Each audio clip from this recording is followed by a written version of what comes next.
Broncos seemingly move it now with 7 losses, but they say we don't like Denver. That's why we like to play them.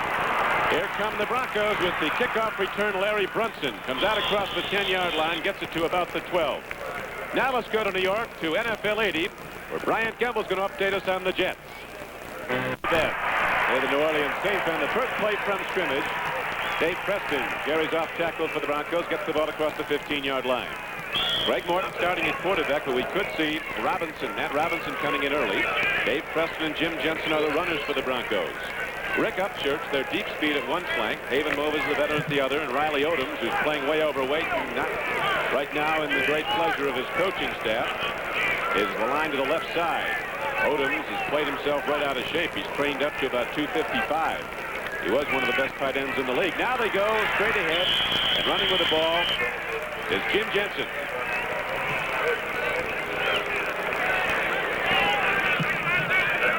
Here's the defensive line for the Oakland Raiders. John Matuzak at left end. Say he's having an all-pro year. The young Oklahoman Reggie Kinlaw at middle guard.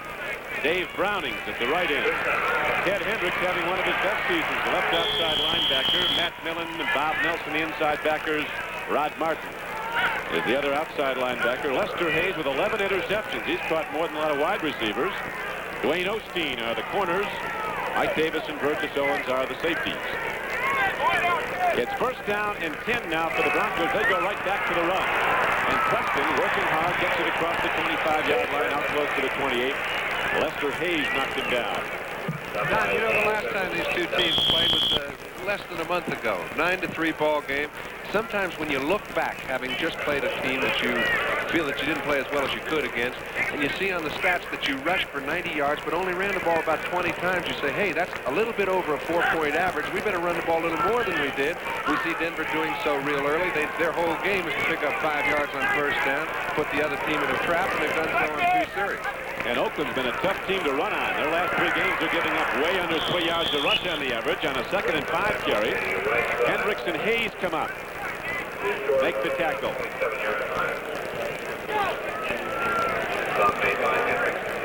So the knockdown will be at about the 27-yard line, and that'll bring up 3rd down now for Denver. 3rd down and about 3. Oakland is, according to Red Miller, the coach of the Broncos, stops the run early, then brings in the pass rushers and the good defensive backs, stops the pass. They've been awful tough to score on the Raiders. 3rd down and about 4 now. Morton takes the deep drop, throws over the middle. Look at that stick. The hit is made. It's going to be close to a first down. Lester Hayes and Mike Davis converge on Dave Preston. And now let's switch back to New York to NFL 80 and Bryant Gumbel. Bryant? You kidding me? I thought that game was already put in the Frigidaire. That is something. Vikings rally back again and take the NFC Central. It's 1st and 10. The Broncos on the pass play did get the first down. Now they go to the run straight up the middle, take the ball to the 35-yard line. Dave Preston is stuck by Matt Millen, big middle backer, one of 2 in there. Millen, a rookie from Penn State. Oakland has always had ex-defensive linemen playing the middle backer. Dan Connor was a former down lineman, so was Bonnie Johnson in Nebraska, and so was Matt Millen. He was an All-American last year at Penn State. He's kind of playing a down lineman as a linebacker, Donnie. You'll see that he plays the rush very hard on passes he hasn't developed, as he will in the next couple of years. Russell Diggs playing almost 260. Dave Preston gets the call again and takes the ball out across the 45-yard line and close to the 40. On a 2nd down and 7 carry, he's going to bring up 3rd down now for the Broncos in about 3. Nelson was on the stop. Preston's given the ball 5 times already early in the game, and he's gained 17 yards. Red Miller coaching his first Bronco team that will not be in the playoffs. Reds had 2 divisional champions in the previous 3 years, of course, the one team that went to the Super Bowl. It's 3rd down and a long 2 now for the Broncos, just short of their 40. Morton stands in, throws out the backfield, makes the connection. Rob Lytle comes it up down the corner and gets inside the Oakland 40. Rod Martin finally gets it, John. And what he did is he fooled Rod Martin, because Martin was looking at the near back. Now Lytle was the back away from his side. The backs crisscrossed at the snap of the ball. He got Rod Martin to get out of play. Now watch, see the backs crossing each other? Martin thinks his back's gone. Following right in his path is Lytle. It's called a little trail pass. Once in a while you fool a linebacker. Obviously they saw something in the pictures that would indicate Martin to do so. So So a 22-yard connection. Ray Morton to Rob Lytle, the former Michigan runner. And the Raiders now starting to mount a challenge on their first possession. They took the opening kickoff. Now they've taken it down to the 38-yard line of Oakland. Right back to the run. Nothing there. Oakland shuts it down. Dave Preston got the call, and Matuzak, 6'8", 280 pounds, hit him. Donnie, the impressive thing in the first drive is, number one, the Oakland Raider defense has not bent. You know, it hasn't broken, but it hasn't even bent. It's been playing very well early, the last 8 or 9 ball games. It's been the total dominant force for the Raiders and has really put them in a playoff picture. Their offense has sputtered. If any indication of what's going to happen throughout the afternoon is what's been done by Denver early, the best part of their group is a little suspect. Well, we'll see as they go right back to the run now. On a 2nd down and 8 play, Dave Preston gets the call and takes it down close to the 36. You're talking about how well they're playing, John. In the last 3 games, the Oakland defense has not allowed 1 third down completion against 3 pretty good opponents. Well, today they've allowed 2. Yeah. Denver came out throwing. Denver has not had much offense this year. Last week they had a bad second quarter. Turnovers have really hurt the Broncos. They've had 11 in the last 2 games. They were a playoff contender until a couple of weeks ago. They were 7-5. Then lost consecutively to Oakland on a Monday night. And last week at Kansas City, 31-14. On 3rd down and 8, Morton stands in, loops it out there, and David Moses can't quite get to the ball. I tell you, you know, lots of times what you don't see on your television screen has created a turnover. Morton's got Haven Moses all the way across the field. He's going to hit him easily. But Cedric Hartman, one of the finest pass rushers that's played this game ever. He and Ted Hendricks been putting a lot of games together. You can see Cedric goes to the outside, just enough pressure. Actually, number 73 hit his own man, forced Morton to go high, and they've got to turn it over.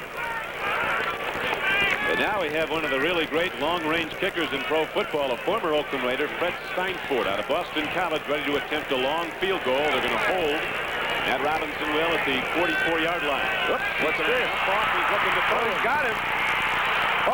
Listen, this will go the distance. Burgess Owens picks it off.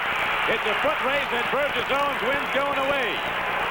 So the Broncos go to the well with a trick play, and Burgess Owens takes it away from Riley Otis and goes the distance, 63 yards and a touchdown. And, you know, it was a play that was devised to be a flea flicker where Robinson comes out and throws the ball back. But in the meantime, Jim Jensen had beaten his man all the way down in the end zone. For some reason, Robinson never put his attention on him. As a result, 7 points went the wrong way.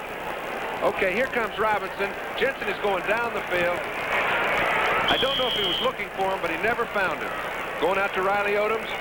Comes up with the white shirt. Burgess Owens slips it in for 6 points. And the Raiders get off fast when it looks like they were down on the floor. Burgess was sure open, wasn't he? Burgess Owens takes it the distance. Officially, it's a 58-yard return, and the Raiders are on the board. The extra point by Chris Barr is drilled up and good. And so the Raiders strike quickly with their offense not get on the field. A trick play by the Broncos off a fake field goal, and Burgess Owens intercepts in the flat. Takes it 58 yards for a touchdown. And look at Matt Robinson. Couldn't be feeling any worse. He hasn't played much in the last 5 or 6 games. Only 1 series of plays. Now he comes in. He gets a chance to kind of get off the schneid himself because he'd like to make something good happen. He knows he had great expectations when he came out here. Hasn't really been used. And it's got to be heartbreaking. On the other side of the coin, this man's all smiles. He really is, and that was the 32nd team interception by the Raiders this season. They're number 1 in the NFL. Washington second with 28 and Dallas third with 27. Burgess Owens, his 3rd interception of the year, and it was a big one. Now San Diego Chargers are watching with great interest, hoping Denver can come up with a win here today. And Don, we have not mentioned a 26-point differential could be a factor if this game gets out of control. We'll get to it a little later. Now the kickoff in the mile-high atmosphere of Denver, Colorado by Barr. Drives Brunson deep in the end zone. He doesn't bring it out. Comes out to the 20 on a touchback. 1st and 10. You have to admire Bud Grant and his Vikings. They were seemingly out of it early in the season, and then when the Cleveland Browns appeared to have them put away today, they rally back. Tommy Kramer, 3 touchdown throws in the 4th quarter. I mean, how many times has Tommy Kramer done it to people? I saw him do it to San Francisco 3 or 4 times. Every time they're ready to make a replacement for him, he comes off with a great ball game. It's only a guy that has great confidence in his own ability that can do a thing like that. And my hat's off to him. And Here's a throw, and the strike is made. A perfect connection. We'd like to welcome all of you now who've been watching the Vikings and the Cleveland Browns. This is Don Criqui with John Brody at Mile High Stadium in Denver, where the Oakland Raiders, with their offense not yet on the field, lead the game 7-0. The Broncos try to fake field goal. The pass by Matt Robinson was intercepted and subsequently returned 58 yards for a Raider touchdown by Burgess Owens at 7-0 game. Now the Broncos with their second possession, they have the ball just short of their 40. A great day in Denver, temperature in the 70s, unseasonably warm for December. Blair County skies, Mile High sold out for the 80th consecutive home game of the Broncos. Now the Raiders shut down the run as Rob Lytle tries to go wide. And I'll tell you, it's a rare time indeed when they stuff their middle linebacker, Matt Millen, and still get the sort of pursuit that they did outside. You can tell a team that respects a linebacker by how many people hit him. First Odom, then Jensen. They're going to make sure he doesn't get in on the play. He's been their big playmaker against the run over this whole year, and it's rare when a rookie even plays at middle linebacker, and he's played it very well. He's getting some attention. Big Matt Millen, who came to camp at 271. They brought him down to about 255, starting as a rookie. So now it's going to be second down and about 14. Lost on the play. Hand up goes to Lytle. On his slant play, he comes across the 35-yard line, just to about the 38. The offensive alignment for the Denver Broncos, Craig Morton, 16-year veterans at quarterback, Preston and Jensen, pass catchers for the Broncos, Upchurch and Moses, the wide receivers, Riley Odoms at tight end. Interior blockers, Studdard, Classic, Bryant, Howard, and Minor. It's third down and 11 now for Denver. We're in the first quarter, 7:40 to play in it, and the clock is running. The Oakland Raiders lead the game 7-0. Morton stands in, lost one downfield. There's the veteran Haven Moses. Out of bounds at Drew. Tried to catch him in between the seam, Don. Just took a little too much off the ball. Had to get it over the first man's head. That's the first mistake the Denver offense has made. The Denver defense hasn't been on the field. It's 7-0. It's our first punt of the game now. Ira Matthews back deep for the Raiders. Big scores in today. They're all big coming down the stretch with a lot of teams vying for the playoffs. Houston beating Green Bay 22-3. Pittsburgh scoring twice in the fourth quarter to stay alive, beating Kansas City 21-16. Luke Pressbridge, who hits it a long way. He's the second punter in the AFC. Drills a line drive way downfield. Ira Matthews at his 6. Here he comes. 15 to the 20, and Matthews turns the corner, gets across the 30, and is run out of bounds at the 31-yard line. So the Raiders send their offense on the field for the first time as they're in the lead. 7-0. The punt 55 yards, but Matthews brought it back 25. We'll be back at Mile High Stadium after this. Back at Mile High Stadium in Denver, Colorado. Don Criqui with John Brody. The Oakland Raiders offense just coming out on the field. They've not yet had the ball for a play from scrimmage, and they lead the game 7-0 on Burgess Owens' 58-yard return of an intercepted pass. So we got something good going here right now as the Raiders looking to keep pace with San Diego. Lunkin at quarterback. Handoff goes to Arthur Whittington right up the middle. He takes the ball to the 35-yard line. The Oakland offensive lineup, Jim Plunkett at quarterback. Arthur Whittington starting backfield and replacing Kenny King. Mark Van Egan is the fullback. The wide receivers for the Raiders, Cliff Branch will be on one flank, Bob Chandler on another. Raymond Chester's the tight end. And those great big Oakland blockers who do such a great job, Shale, Upchurch, Dalby, Marvin, and Lawrence. Now, Plunkett with time, throws in the flat, and almost went the other way with Broncos picking it off. Here's a throw to Arthur Whittington on a second down and 6 play that gets ahead across the 50 and down to the 47-yard line, an 18-yard gain. Don, how he even picked him up was amazing to me because he was looking straight down the field. He had to know Whittington was standing out on the sideline, and then to be able to tell he had enough room to get the ball in there was another feat because he had to look over his blockers at this point. He comes to him late. I like the fact that the throw sometimes tell you something. He came out and fired the ball. I haven't seen him putting a lot on the ball in recent weeks, and I think when he's firing it good and hard, they're a lot more effective. Well, the Raider offense has been down in recent weeks. Now they go to Van Egan on a 1st and 10 play. He takes the ball down close to the 45-yard line. They were talking, John, about the Raider defense probably playing as well as it ever has. Said the Raider offense might have left for L.A. already, though, the last 3 weeks. It might be playing worse than I've ever seen the Raider offense play, and Plunkett's the one guy that can change that around. These are the guys that have to play for him. Van Egan, the big fullback. Rob Lytle apparently injured a right ankle, so he's going off right now. 5 defensive backs in the game for the Broncos on a 2nd down and 7 play. They go to Arthur Whittington, a little back but so very quick from SMU. Tries to turn wide. Foley takes a shot at him and knocks him out of bounds at the 40. It'll bring up 3rd and about 3. Barney Chavis, Reuben Carter, and Bryson Manor, the front 3 and the 3-4 Denver linemen. Rob Neer, the left outside, replacing Bob Swenson, who's been out for the season. Interior linebackers Evans and Gratishar, Jackson the other, and there are the deep backs. Louis Wright and Aaron Kyle at the corners, Bill Thompson and Steve Foley are the safeties.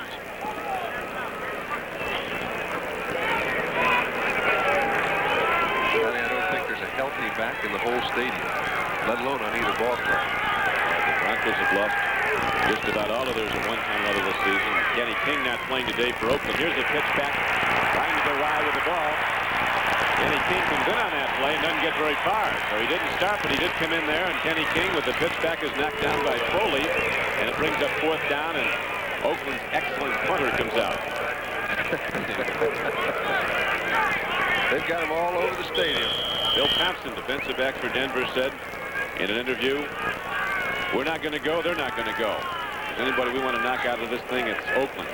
We'll see, though. Right now, the Raiders are in the lead 7-0. I can remember looking at that stretcher, Tony.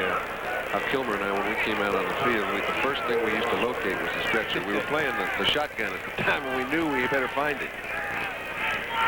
Robbie Lytle's been taken in now for X-rays. Ray Guy, the leading punter in the conference, almost 44 a chance, tries an angle punt to the near sidelines. It goes into the end zone, comes out on a touchback to Denver. So the Broncos go on offense 1st and 10 through 20. A 40-yard punt. Ray Guy goes up.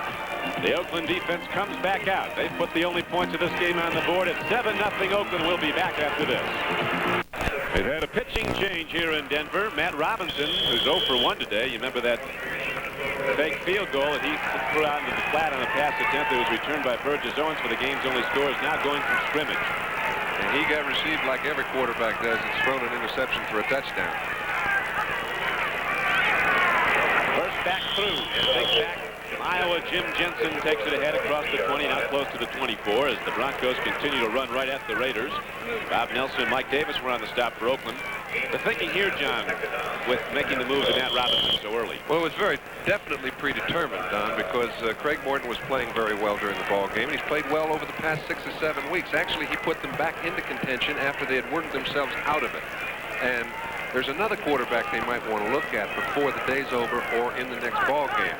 Now, Matt Robinson needs playing time. He's only played 12 or 13 full ball games in his whole career, so he's got to get in, and they have to find out if he can do it. He just did it there, a perfect strike to Jensen, and Jensen is all the way out to midfield.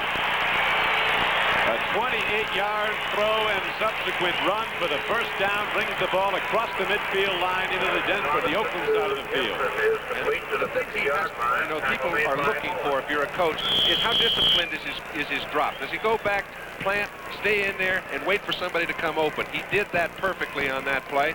Found a receiver that came open late. As a result, hit Jensen, was able to pick up a first down. They get the ball inside the Raider 50. So Matt Robinson, who came to Denver from the New York Jets for 2 #1 draft choices, makes that throw from scrimmage a perfect strike, and it's 1st and 10 now for the Broncos. He's going to start pitching again. He's looking at Upchurch long, but swings it out. Jensen out of the backfield, gets the ball. He's inside the 40. It's another Denver first down. I'll tell you what I get the feeling of. Sometimes an interception pass, even though it scores 7 points for the other team, can do more for an individual. When he got the reception he got, if Matt Robinson is made of what I think he's made of, it made him hot. And you find a quarterback that's hot and says, "Pilot, fellas, we're just going to have a go at him." And if he's got that sort of maturity after 4 years of play, the Raiders could be in for a lot of chasing throughout the afternoon. I've seen it happen more than once. I've always thought Matt Robinson was an excellent prospect. He's had 6 weeks to sit on the bench and think about it. Now he's got a chance to do something about it. He came out of the University of Georgia, relatively low draft choice of the Jets, but distinguished himself in limited playing time. And then there was the controversy last year whether or not he should be starting or the incumbent should be going with him. They finally kept Richard Todd and traded Matt Robinson out here. This time Preston's run is knocked down by Dave Browning at about the 33-yard line. Robinson likes to take a nice deep drop, look over everybody. He's a strong arm quarterback. Everybody does. It's nice to look over everybody, but he is. And this is a tough team to get a look because the Raiders are right up there among the leaders in sacks. San Diego's #1 with 58. Oakland has 46. They had 33 all of last year. They're third in the NFL right now in sacks. Here's Jensen.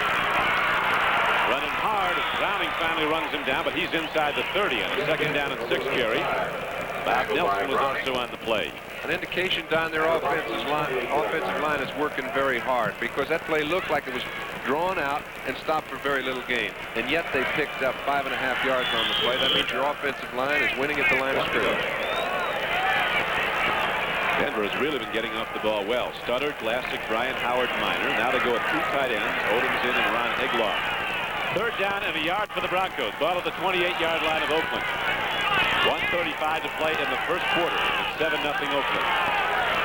Handoff goes and Jensen leads the blocking and Dave Preston takes it ahead. Hey, we talked about Riley Odoms earlier, Don. You mentioned that he went from 225 and an excellent pass catcher to 255 playing like a guard. Take a look at this block. Number 88. Ted Hendricks is a very difficult man to move off the line of scrimmage. He creates a hole just big enough for them to pick up a 1st down. He did his job that time. Sure did. Maybe the big guy wants to move inside. I think they're going to accommodate him.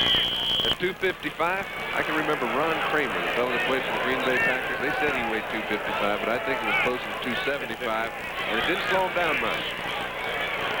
Now the Broncos are not slowed down as they continue to move the ball at Oakland. They've moved the ball well. They had the one mistake that led to the game's only point. The interception returned by Burgess Owens for a touchdown. Robinson plays faking very nicely. Throws. He's got Owens. Riley Upchurch takes down the defender and goes down the 3-yard line. Lester Hayes at 190 pounds. Riley Owens at 250 plus. Riley made an excellent catch. The play was really made by Robinson's fake. He fooled Hendricks enough to where he created an opening. Odoms ran right by Hendricks, opened up a natural gap, and Robinson put the ball right where it had to be thrown. He's been very impressive since he gave them 7. He figures he might as well get his own group a few. He's going to do it, looks like. He's got him down inside the 5 now. That was a 23-yard gainer. Since he's come in from scrimmage, Robinson put the ball in the air 4 times, has completed 3 for 63 yards. So now the Broncos are challenging. 22 seconds in the clock running first quarter. 7-0 Oakland. Second back. Preston takes a look. Not much there, but he dives down close to the 1. Well, those were 3 big yards, Donnie. He was stopped stiff at the line of scrimmage. Found a way to pick up a couple. Kinlaw got him.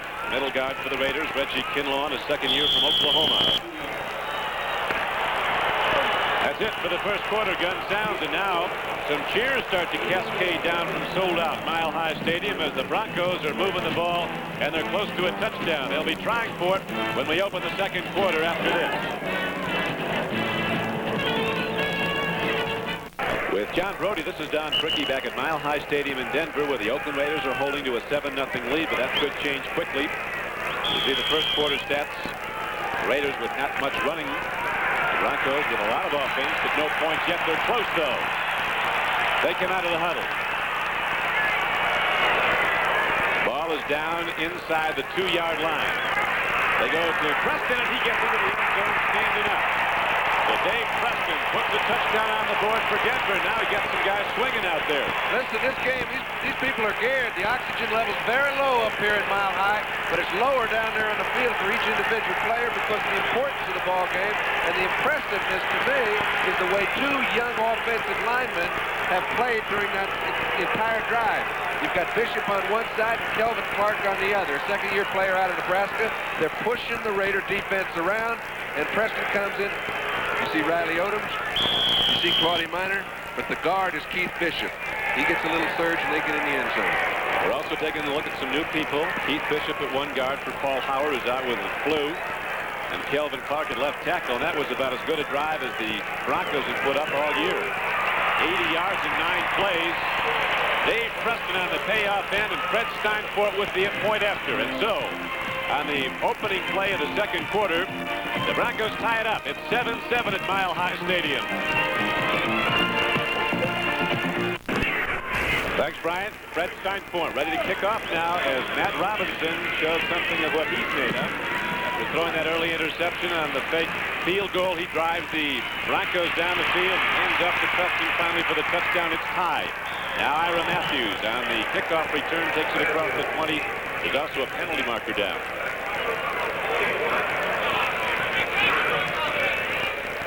We'll get that call with 14:46 left to play in the first half.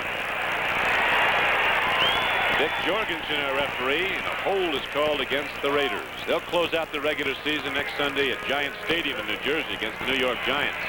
You know, Don, I so often hear the term, I think that the Raiders have to win the ball game, so they'll be the team. Holding number 56, receiving team, first down.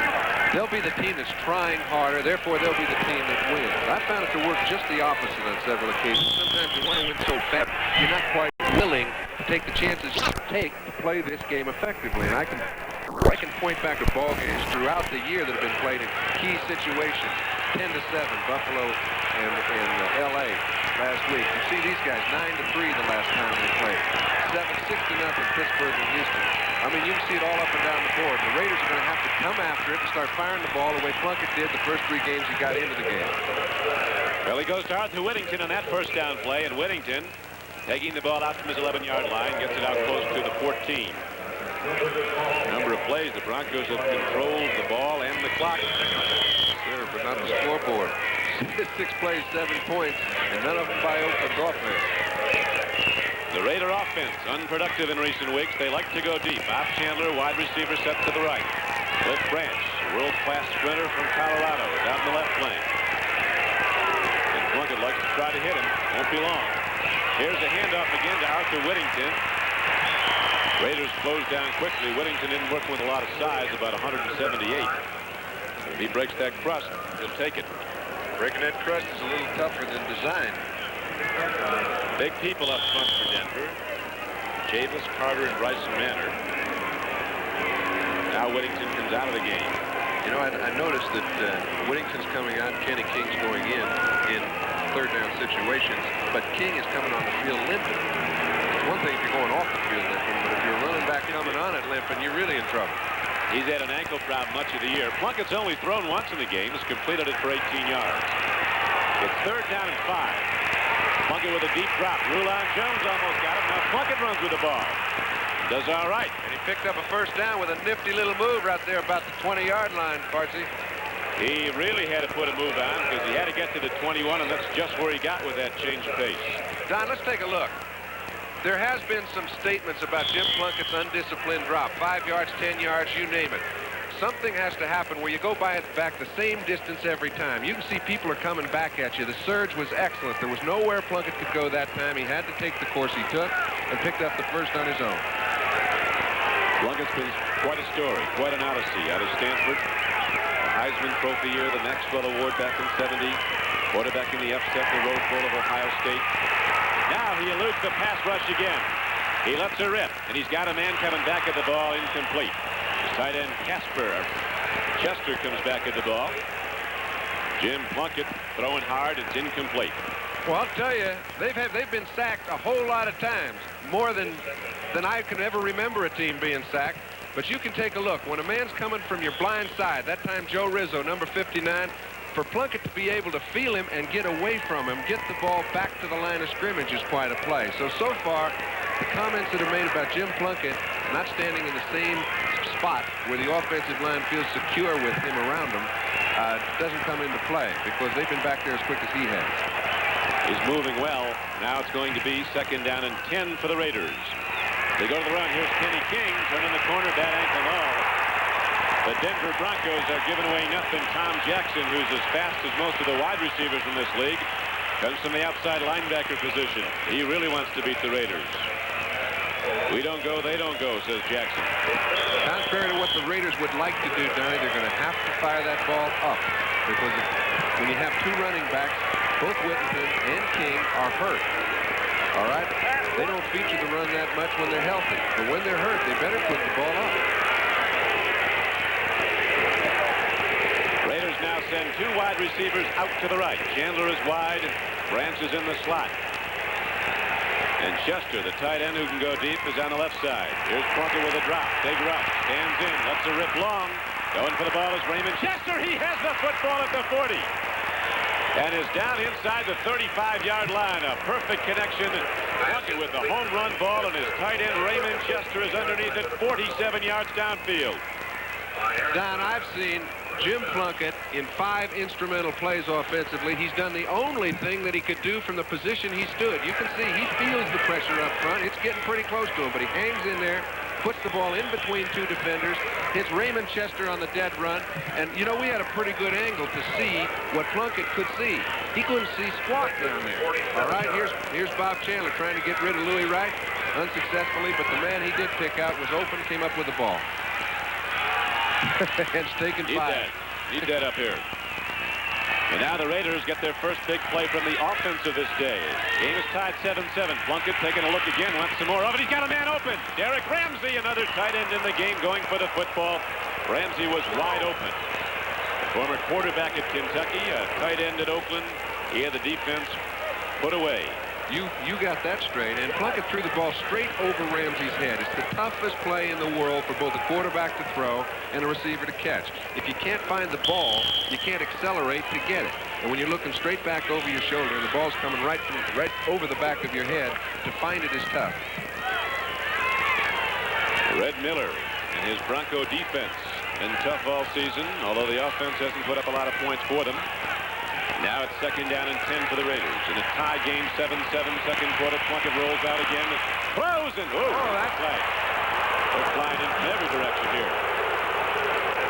They went to get Cliff Branch's head, and they got it. Don, Plunkett, first of all, had Branch one-on-one and had him open, but he had to move out of the pocket. Whether he had to move out or he elected to move out, it's hard for me to comment on. But you'll see Branch, when he gets down the field and he makes his break, he's on a one-on-one situation out there on the corner. Now, I don't care what Kyle's doing. He can't cover Cliff Branch one-on-one. The only way he can do it is get after his helmet and try to keep him from scoring. As they say, there's only about 6 guys in the world faster than Cliff Branch, and none of them play for Denver. So they got to keep him contained. He'll go deep. Now it's a 12-yard assessment on the penalty.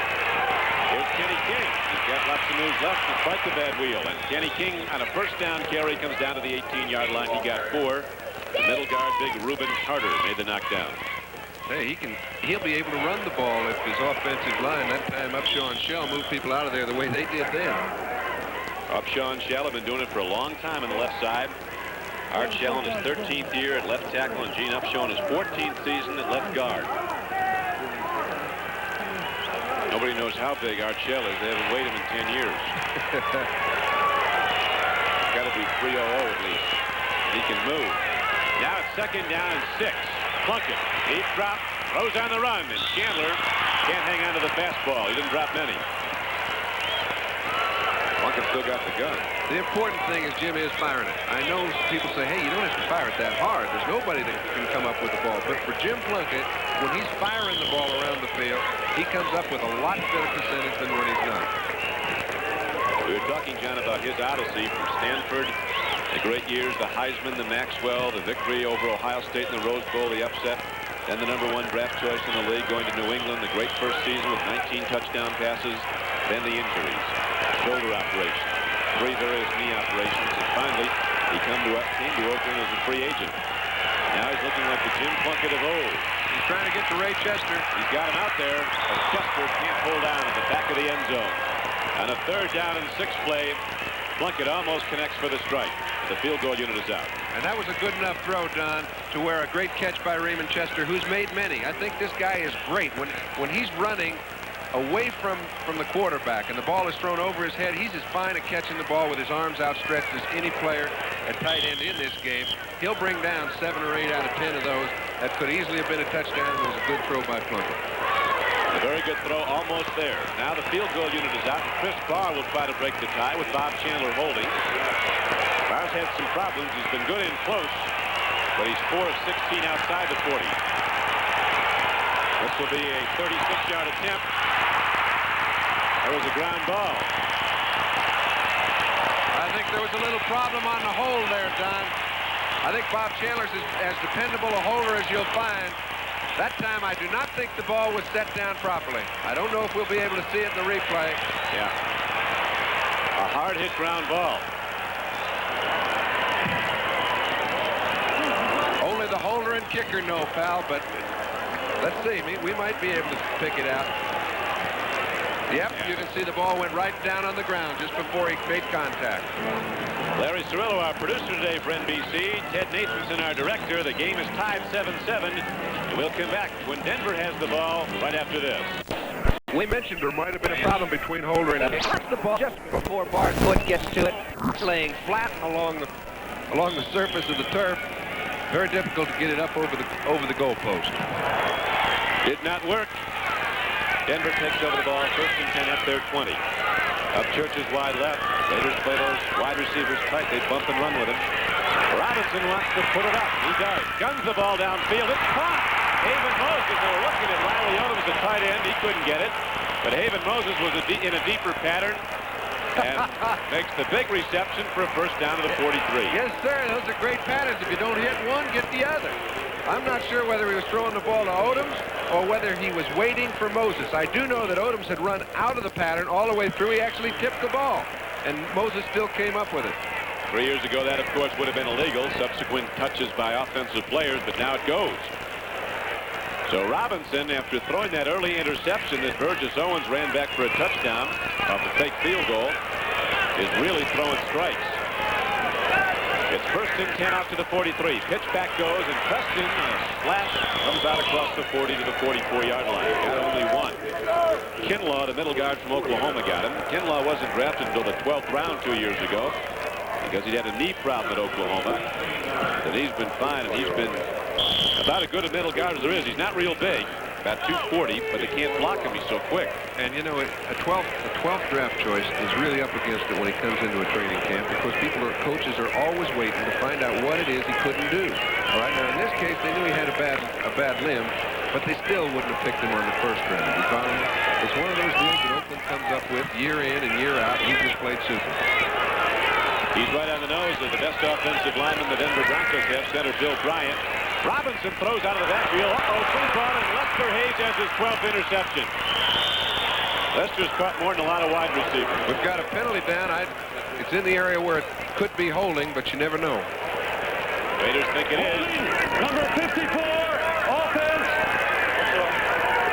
Decline. First down. They got the rookie Keith Bishop was in at right guard in a hole, but it, of course, is declined as the Raiders get the interception.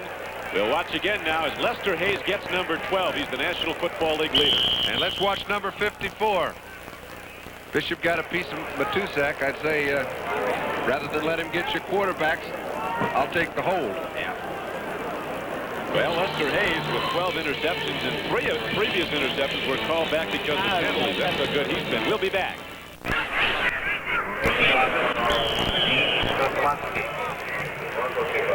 Jim Jensen banged up the shoulder. He's being attended to on the sideline by the Denver trainer.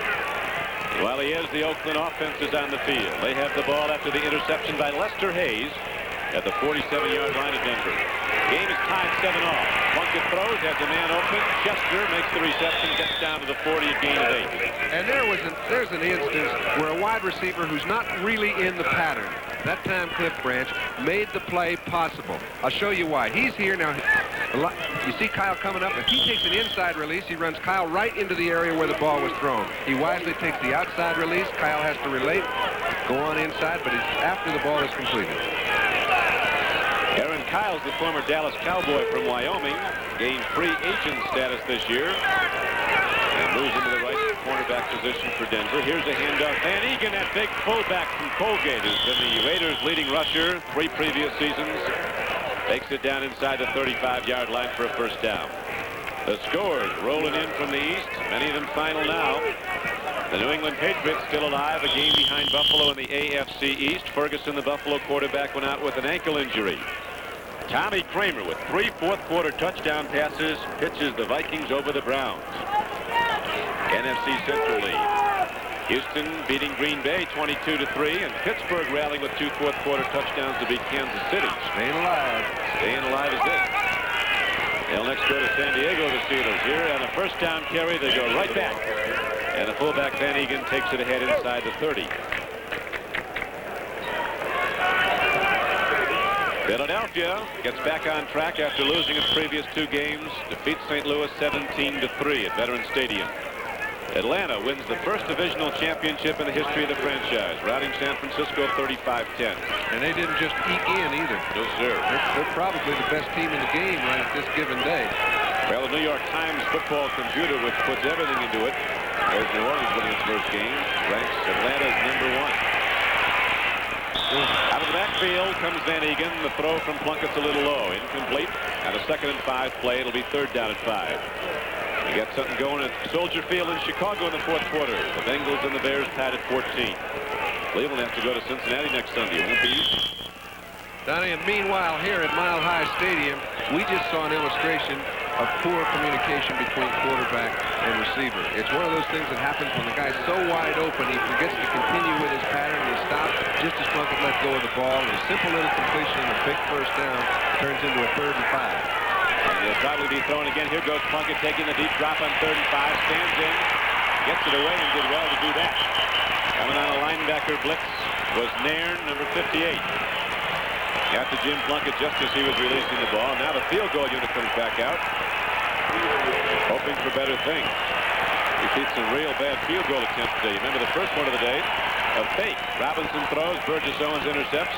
58 yards untouched for the first score of the game for Oakland. And then the previous drive, Chandler put the ball down, lost it. Chris Barr kicked the ground ball.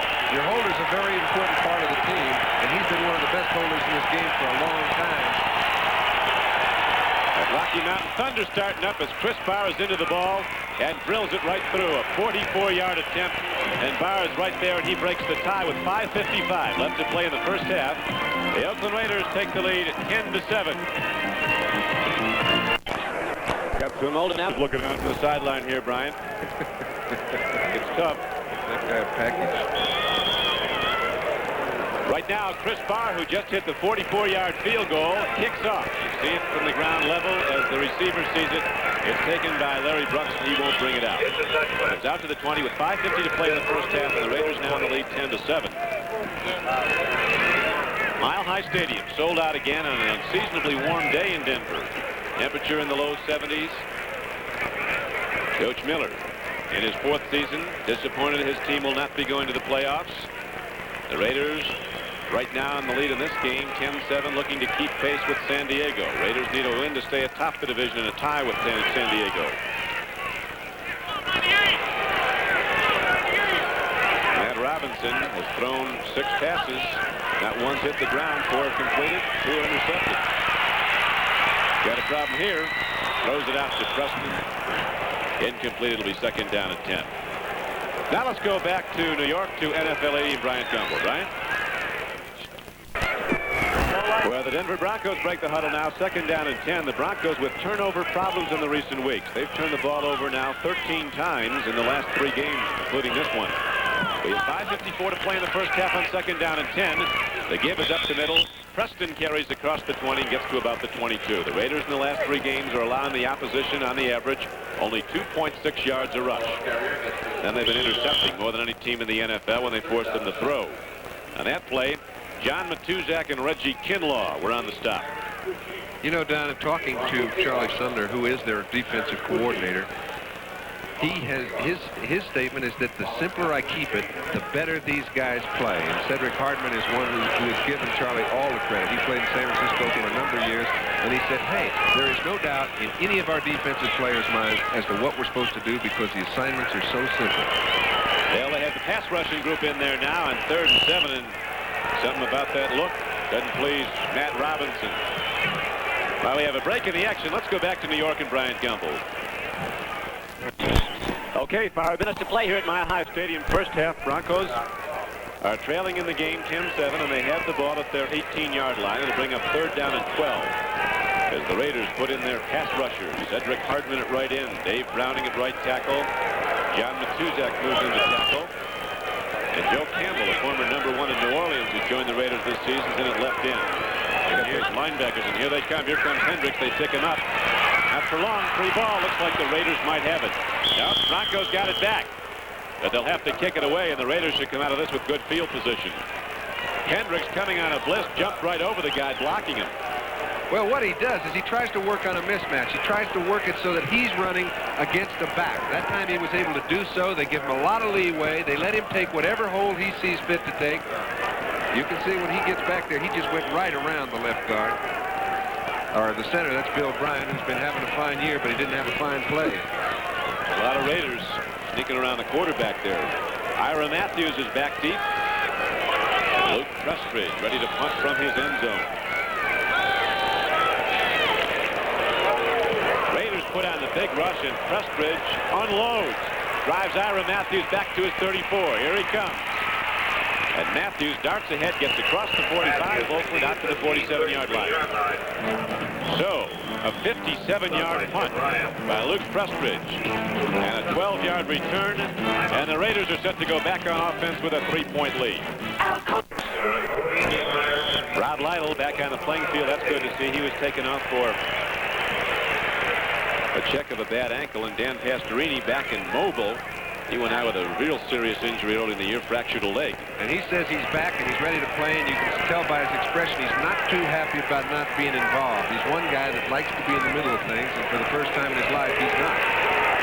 Jim Plunkett's there in his stead, and Rulon Jones, the big pass rusher, the rookie who they're so high on, shows his stuff. They say Rulon's tough. He'll take on a moving car. Well, they didn't let him play early in the season, Don, because they said he doesn't practice very well. He's a bit lethargic when he's in practice, and they didn't really know the reaction he'd have when he played in the game. You can see he's quite active once he gets in the game, and it's really given Red Miller a chance to use those two three-man defensive lines that he likes to alternate, which puts pressure on the offensive linemen, because when they're playing against someone different, it changes the way they have to play. Right now, we pause briefly for station identification. This is the NBC television network. This is Channel 4, KRON-TV, San After Francisco. the sack, it's second down and 19 for the Raiders, and Jim Plunkett, looking at that big pass rush, down in the 3 points and ready to come, calls a timeout. Tell you, when you get dropped for a 9-yard loss, you're oftentimes a little fuzzy by the time you come to the line of scrimmage for the next play, and it can have an effect on what you see defensively. Either that happened or possibly delay a game. He just didn't like what he saw and let it run out. He did. Didn't use the timeout, took the 5 yards instead. So instead of second and 19, he'll give it a shot from second and 24. Still better than wasting the timeout. Second down and 24, ball at the 33-yard line of the Raiders. They lead the game 10-7 with 3:29 to play in the first half. Plunkett stands in, takes his time. Here's the problem. He eludes it, but not for long. Rulon Jones gets him again. Got the folks worked up here, Rulon Jones. Well, I tell you what, he ought to have Plunkett pretty well worked up. He's got about 4 miles to go for a first down. That's when a quarterback gets hurt. It's when he's standing back there trying to make something happen and starts to move out of the pocket going sideways. If you're going to move out, I've found the most success happens when you come on up. Get up, Jim, somewhere, because once you start to go sideways, you get hit from all kind of angles, and he's been taking a beating for the last 5 games that way. And he's taken a beating the last couple of plays now as they thrown all the way back to a 3rd and 38 situation. The ball at the 17-yard line of the Raiders. They just look for a little room. Arthur Whittington doing his best. There's not much there. He got to the 21. Don Latimer in the defensive line made the stop. Going to take a 36-yard punt to get back to the line of scrimmage.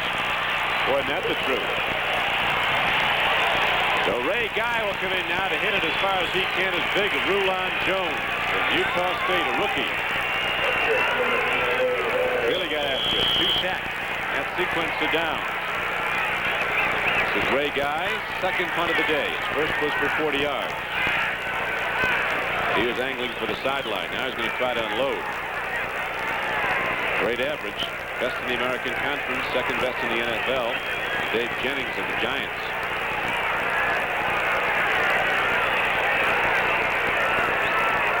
Rick Upchurch is way back for Denver, standing at his 27-yard line. 2-minute warning is given as the Raiders let the clock wind down to 2. Their 3-point lead still on the board. It's 10-7 Oakland. The Raiders trying to keep pace with a win here today. Remain in a first-place tie with San Diego with a week to go. Sam Bogosian talking to his offensive lineman. He's got a lot to talk about. And, you know, some of it's Plunkett and some of it is the offensive line. What is evident is the communication is not there between quarterback and offensive line in throwing situations. Running the ball, they're moving off the ball, they're moving people around. Throwing-wise, they're not getting protection. Whoever fault it is, they've got to get it done. Well, they've had some sack problems this year. They came into the game with their quarterbacks at Oakland sacked 41 times. Extraordinarily high for a Raider team. Ray Guy standing back at his 8-yard line, gets the snap. Doesn't go too far. They were moving on the ball and almost got a piece of it. Ball is taken by an back and coming up the field with the ball. Mike Harden, who gets it across midfield down to the 48. Now let's go back to New York after a 38-yard punt to Brian Gumbel. Bengals are getting tough down the stretch of this season. They're not going to go out, but they're going to have about some other teams, maybe Cleveland. They'll playing the Browns next week. Here's a handoff to John Keyworth on a first down play for Denver. He takes the ball inside the 40 and is thrown back. Lester Hayes, who had his 12th interception of the year earlier in this game, made the tackle. Steinfort is getting ready for some long-range duty if need be, and he can do it. Has an unbelievable record this season from way out. On second down and 8, a throw goes up the middle. Free football. It's up for grabs, and the Raiders have it. Look at that ball, beautifully picked up by Mike Davis, the strong safety. Never broke stride. Got it on the one hop, and now the Raiders turn it right around and get the ball at their 48-yard line. Very well executed play by the offense of Denver until he got hit. That's the third turnover in bad situations when it looked like they were moving. The third turnover of the game, 2 interceptions of Matt Robinson. Now a fumble recovery, and Oakland has the ball back. Shaken up. Both quarterbacks have felt the pressure today. Well, right. I think what happened is life gets very rough for a quarterback, as we see Tom Glassick, who also got shaken up on the play when you've thrown an interception. He comes back, and you'll notice he's standing extremely still in the pocket, which is an excellent quality. Now the ball gets dropped. As it does, a lot of times the quarterback's about the only cat in town left to make the play. He sticks his head in there and almost got it knocked off. The Raiders had the ball with 1:27 left to play in the first half. They're in the lead, 10-7. Right now, for an update on NFL 8, let's go back to Bryant Gumbel in New York. Okay, Bryant, here we go at Mile High. 1:27 left to go in the first half. Raiders have the ball. Their 48-yard line. Plunkett. The deep drop. He knows what's coming. Swings it out to Mark Van Eegen as fullback. A couple guys knocked him down, and Van Eegen gets ahead for 11 yards and a first down, down to the 41. On first down, Donnie, and they've got to hurry up, so it won't take long saying it. Mark Van Eegen has been open on play-action passes throughout the entire first half. It's the second time they've elected to go to him, the first time they've hit him. The lights are completely out right now for Tom Jackson. And a lot of people down on this one. 1:13 left to play in the first half. Tom Jackson attended to was shaken up on a block. So we'll be returning to Mile High Stadium, and when we do, it'll be first down for Oakland at the 41-yard line of Denver. The preceding announcement was furnished as a public service by the National Football League. With John Brody, this is Dr. Ricky. Tom Jackson up and okay coming off the field. We watch Van Eegen. Boy, when you get somebody in the middle of the field, the action level starts from all different directions. Van Eegen got hit pretty hard by 2 linebackers that are exceptional. One of them didn't come out of it very well. He'll be back. He will stick his nose in there right into a buzzsaw. Look at Cincinnati. Beats the Bears. Jack Thompson got him off fast. He's going to be a good one. James Brown Samoan, Washington State. Here's Plunkett now. First and 10. Lets her go long. Branch is out there. He's inside the 20. And Cliff Branch is down to the 15-yard line. The clock winds down to 1:03, and it's stopped by an Oakland timeout. A 26-yard gain. Here it is again, John. Cliff Branch ran a superb pattern. It was very easy. When you get somebody in motion, they can get away from the linebackers. He's coming right across Plunkett's face. Jim had no problem finding him, less problem hitting him. They pick up a big first down about the 16-yard line. They've got 2 timeouts left and a whole minute and 3 seconds to play with.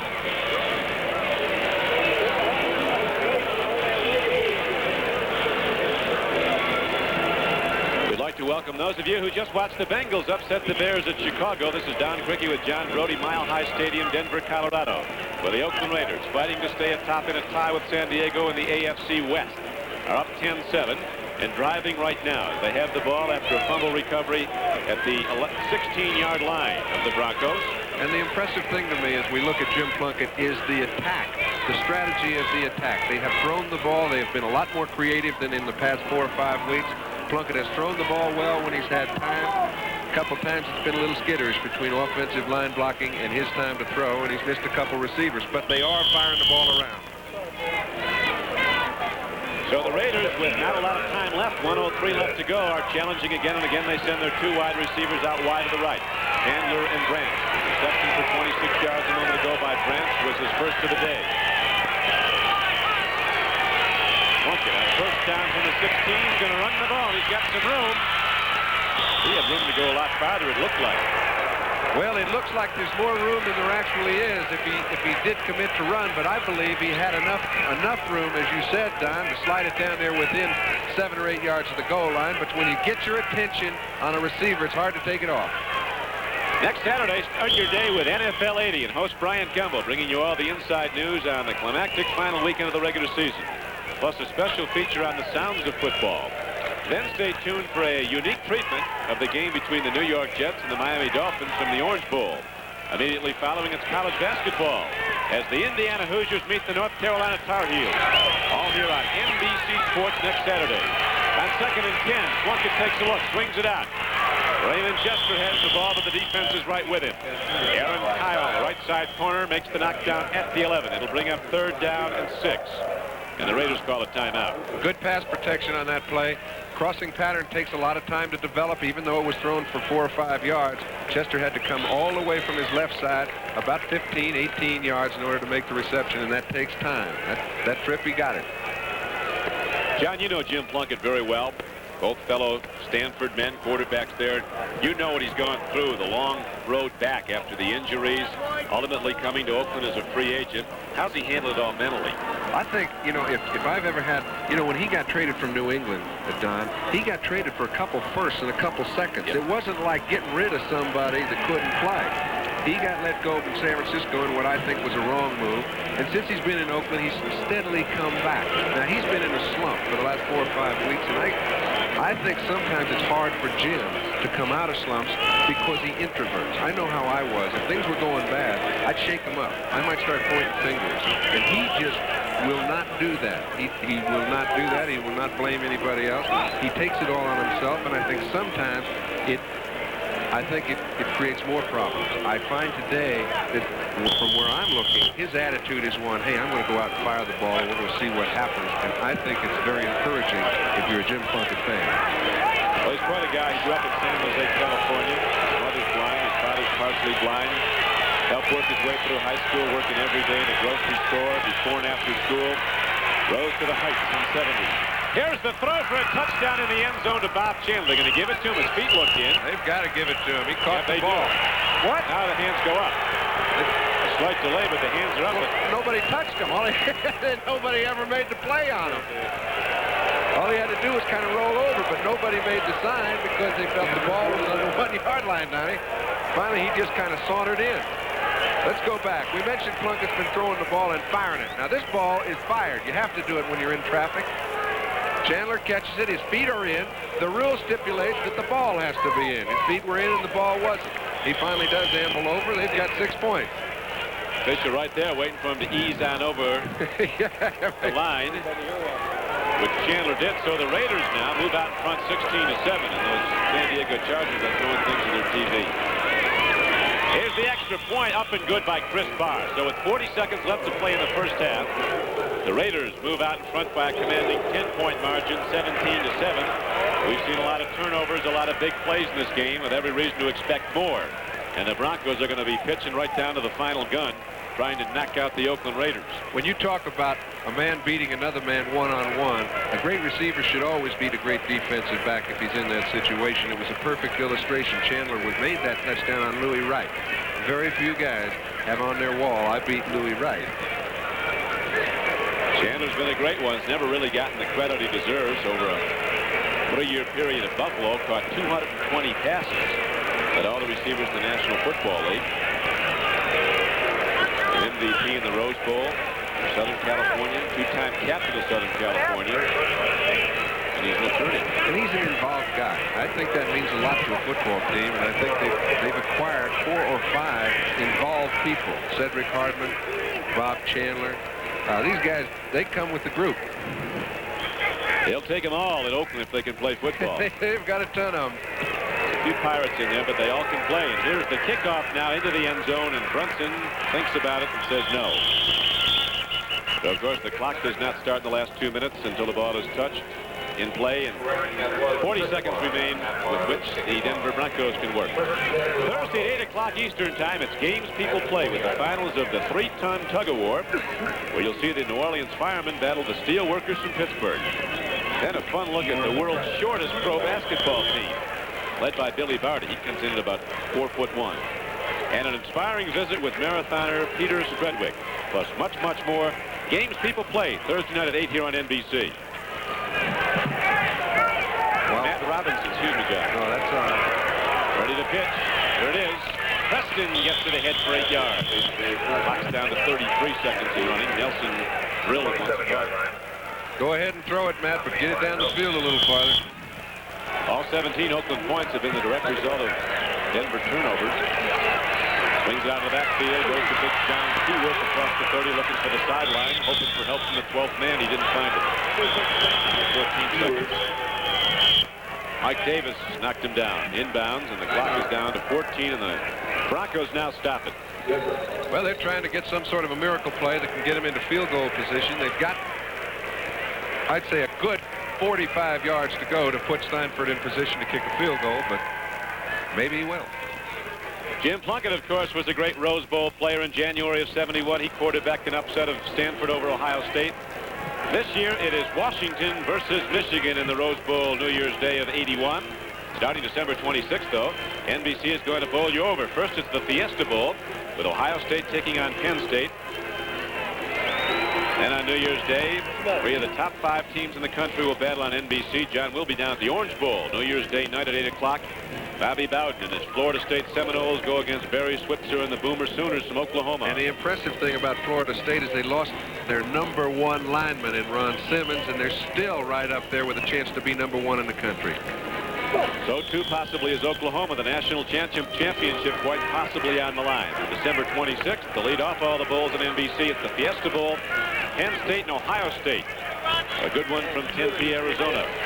Now it's 1st and 10 with not much time. 12 seconds left. Swing pass goes to Keyworth. He holds on, takes on Nelson, goes down at the 38. And the clock is down to 5 seconds, and the Broncos call another timeout. If I were them, I think I'd foul this half. Let's get in, regroup, see if we can't get something started the next half, because the only thing that's happened to them in 3 situations when they've had the ball right about there is they've turned it over. If they did that, now there wouldn't be time for Oakland to kick a field goal, but they better get it down the field. It's unseasonably warm December in Denver. And temperature at kickoff time was about 72 degrees and sunny. It's a little overcast now, still warm. And sold out Mile High Stadium, 11 consecutive seasons. Every seat's been gone. 80 straight sellouts. This is the way football was meant to be played in 60-degree weather with a perfect turf, which Mile High Stadium has, against 2 teams that really don't have an awful lot of love for each other, but do have a good deal of respect.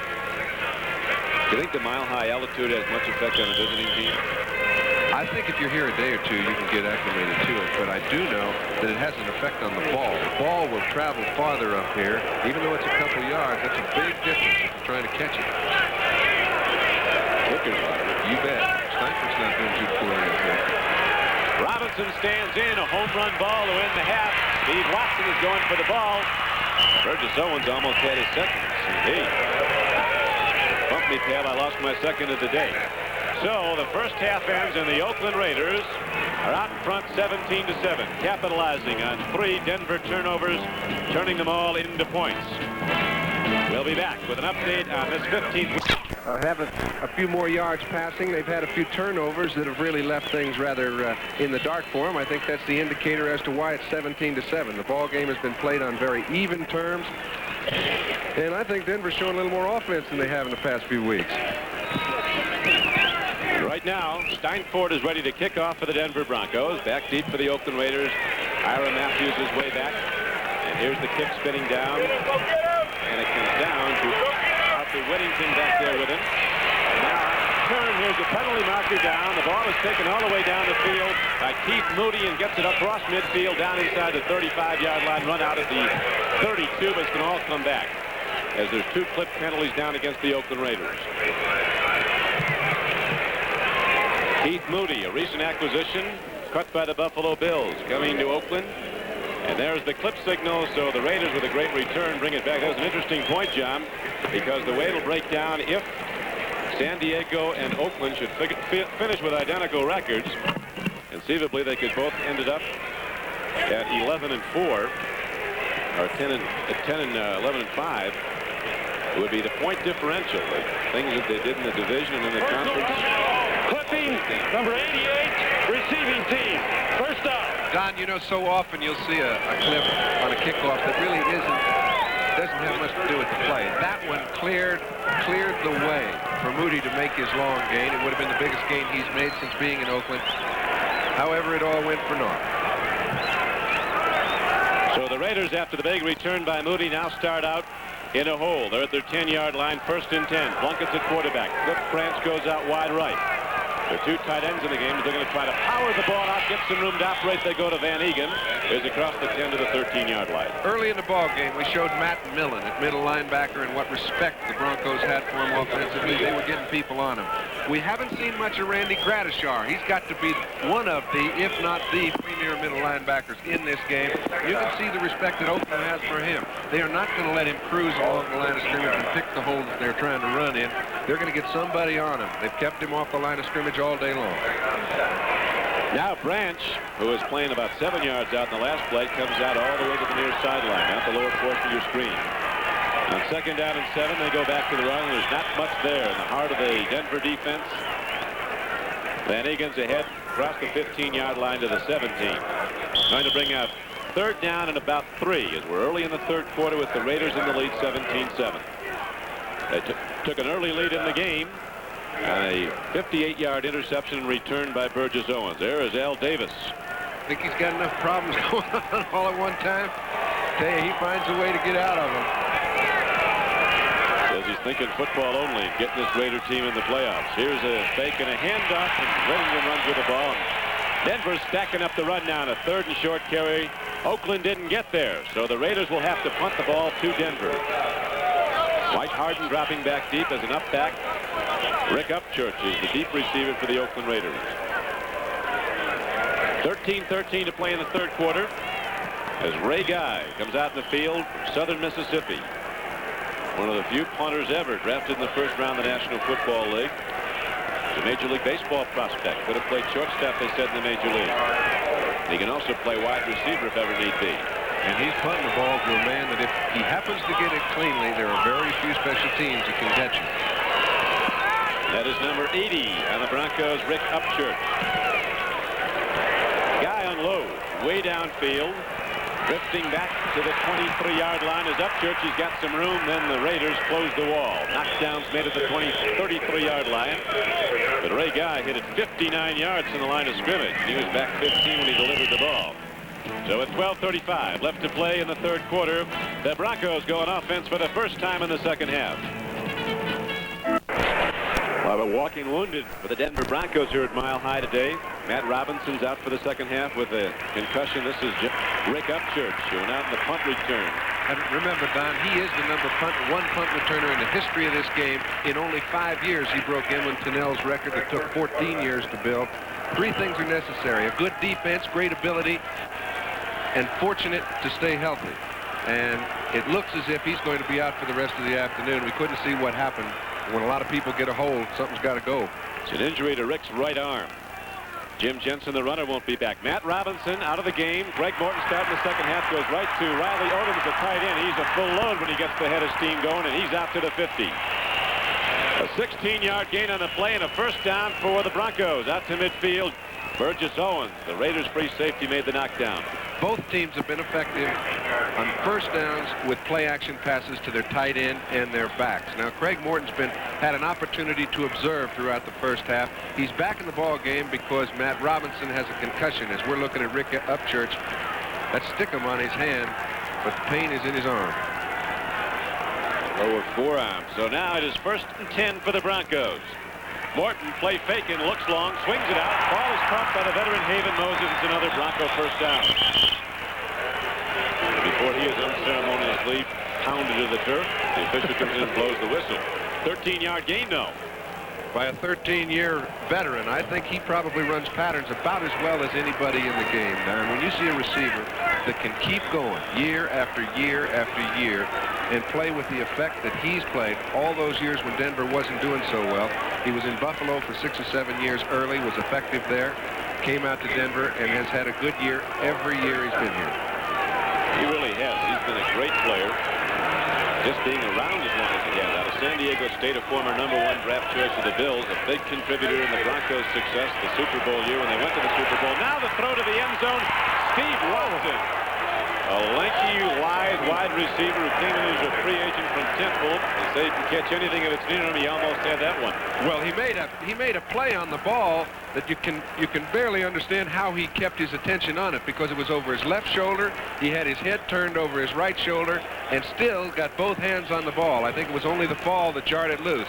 Morton puts it up there. He'd like to have thrown the ball on the inside. You can see that. That's a super effort just to get any piece of the ball. We're told that Rick Upchurch, John, has an injury to his forearm and to his shoulder. Unlikely that he will be back. Now Moses comes in motion back towards the line on 2nd down and 10. The throw goes to Preston. Let's see if we get a call.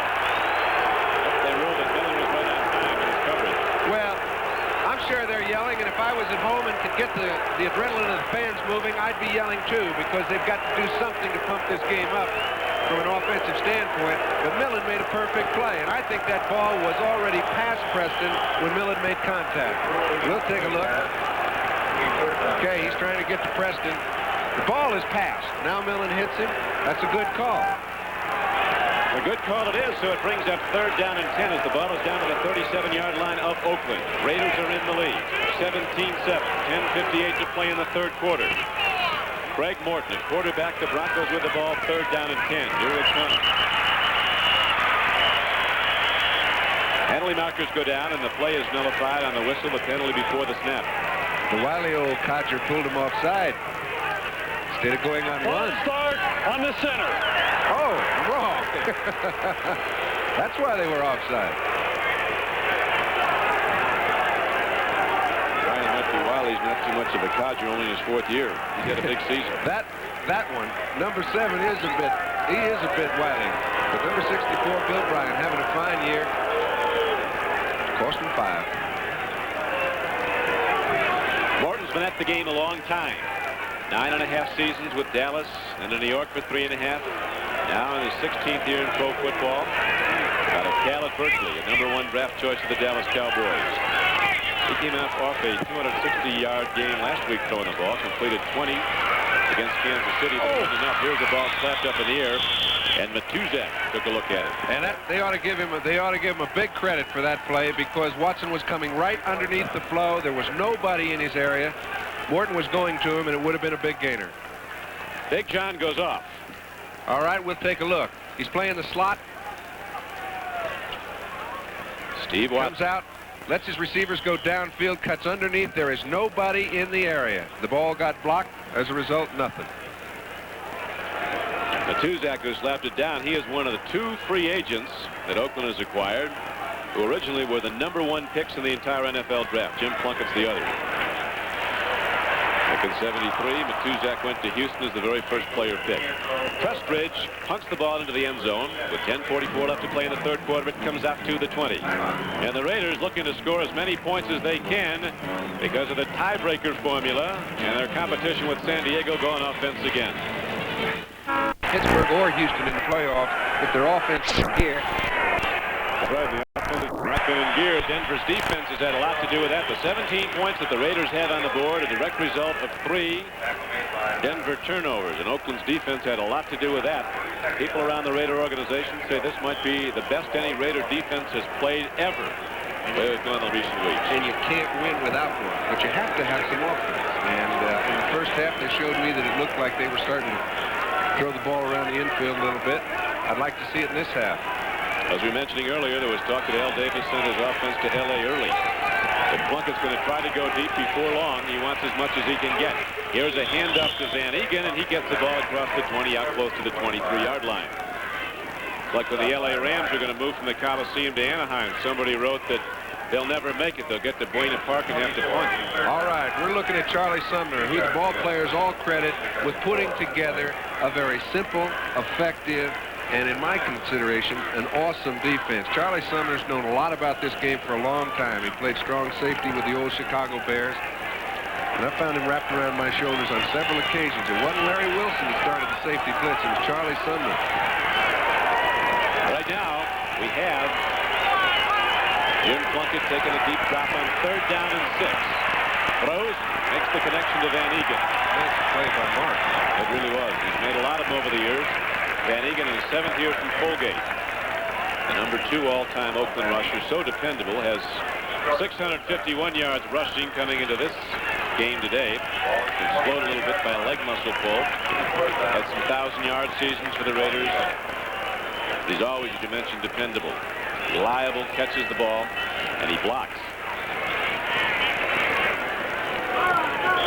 Larry Brunson is back as a single return man now, replacing Rick Upchurch, who is shaken up as Ray Guy is ready to punt for the 2nd time in the 2nd half. We have 9:18 to play in the 3rd quarter. Guy's last little number was 59 yards. Brunson throwing him a lot of respect. He's back inside the 25-yard line. Big rush. Raiders almost got it. Did they get Ray Guy? No flag. Brunson got it. Living dangerously. He swept right under. A 46-yard punt. No return. Don, you don't find many teams even try to block punts against Ray Guy. Once the guy establishes a pattern that you can't get the ball, you file it. You try to return it better. They went after him. He still got it off. They put on the act. The call didn't go, though. The punt does, and the Broncos have the ball when we come back. With John Brody, Don Crickey back at Mile High Stadium in Denver with the Raiders, looking to keep in a first-place tie with San Diego in the AFC West. They're leading 17-7. Red Miller's offense able to put up 1 touchdown in a sustained drive. Here's a good throw. Right foot, out timing pattern to Steve Watson. 6'4", 195, a former basketball player. He stretches out and gets it. I haven't had a chance to see Steve Watson catch the ball that often, but he's a kid that they know has 4'4", 4'45" speed. I'm impressed with the way he gets on the ball, keeps his attention on it, and comes down with it. That ball that he didn't come up with in the end zone was an excellent effort, and this was a great catch. It was an excellent catch. And it's a 1st down now for the Broncos. The ball is out to their 41-yard line. Horton started the game, gave way in the 1st quarter to Matt Robinson. He was shaken up. Horton back in to start the 2nd half, and here's a test to Preston, and penalty markers go down all over as Preston is taken down at the 49-yard line. Well, I think what you saw was a little defensive holding, if you want an opinion, because just as the ball was thrown, the flags were thrown, and the wide receivers were very close to the defensive backs.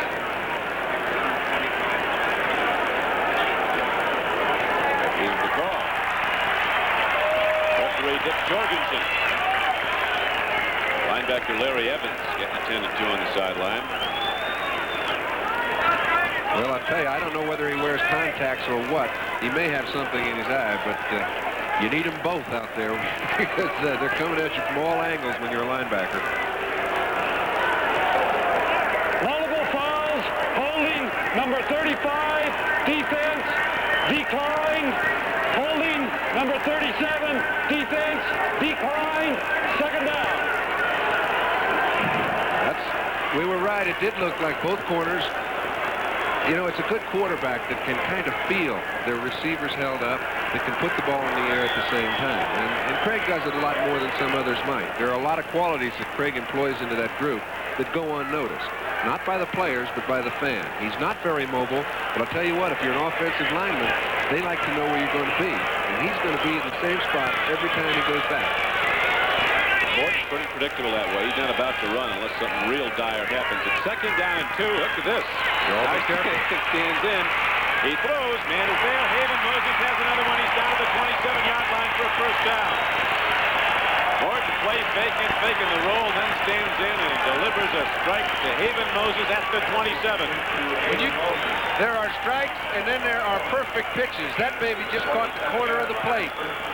Threw it right into a congestion of people. There were 2 on either side, 1 behind. Hit Moses right where it had to be thrown for a big gain. Craig's playing pretty well. I mean, he played good to start off the ball game, and he's come on strong in the second half. He's playing real well. Haven Moses is too. He's caught 4 now for 80 yards. That one was for 24. On a first down carry, Preston tries to get some yardage. There isn't a whole lot there, but he did take the ball from the 32 down to the 30. He's 2nd down at 8 as the clock runs in the 3rd quarter. 7 minutes and 25 seconds to play in the half. And in the game, as the Oakland Raiders lead the Denver Broncos 17-7. Raiders across their defensive front with John Matuzak, Reggie Kinlaw, and Dave Browning.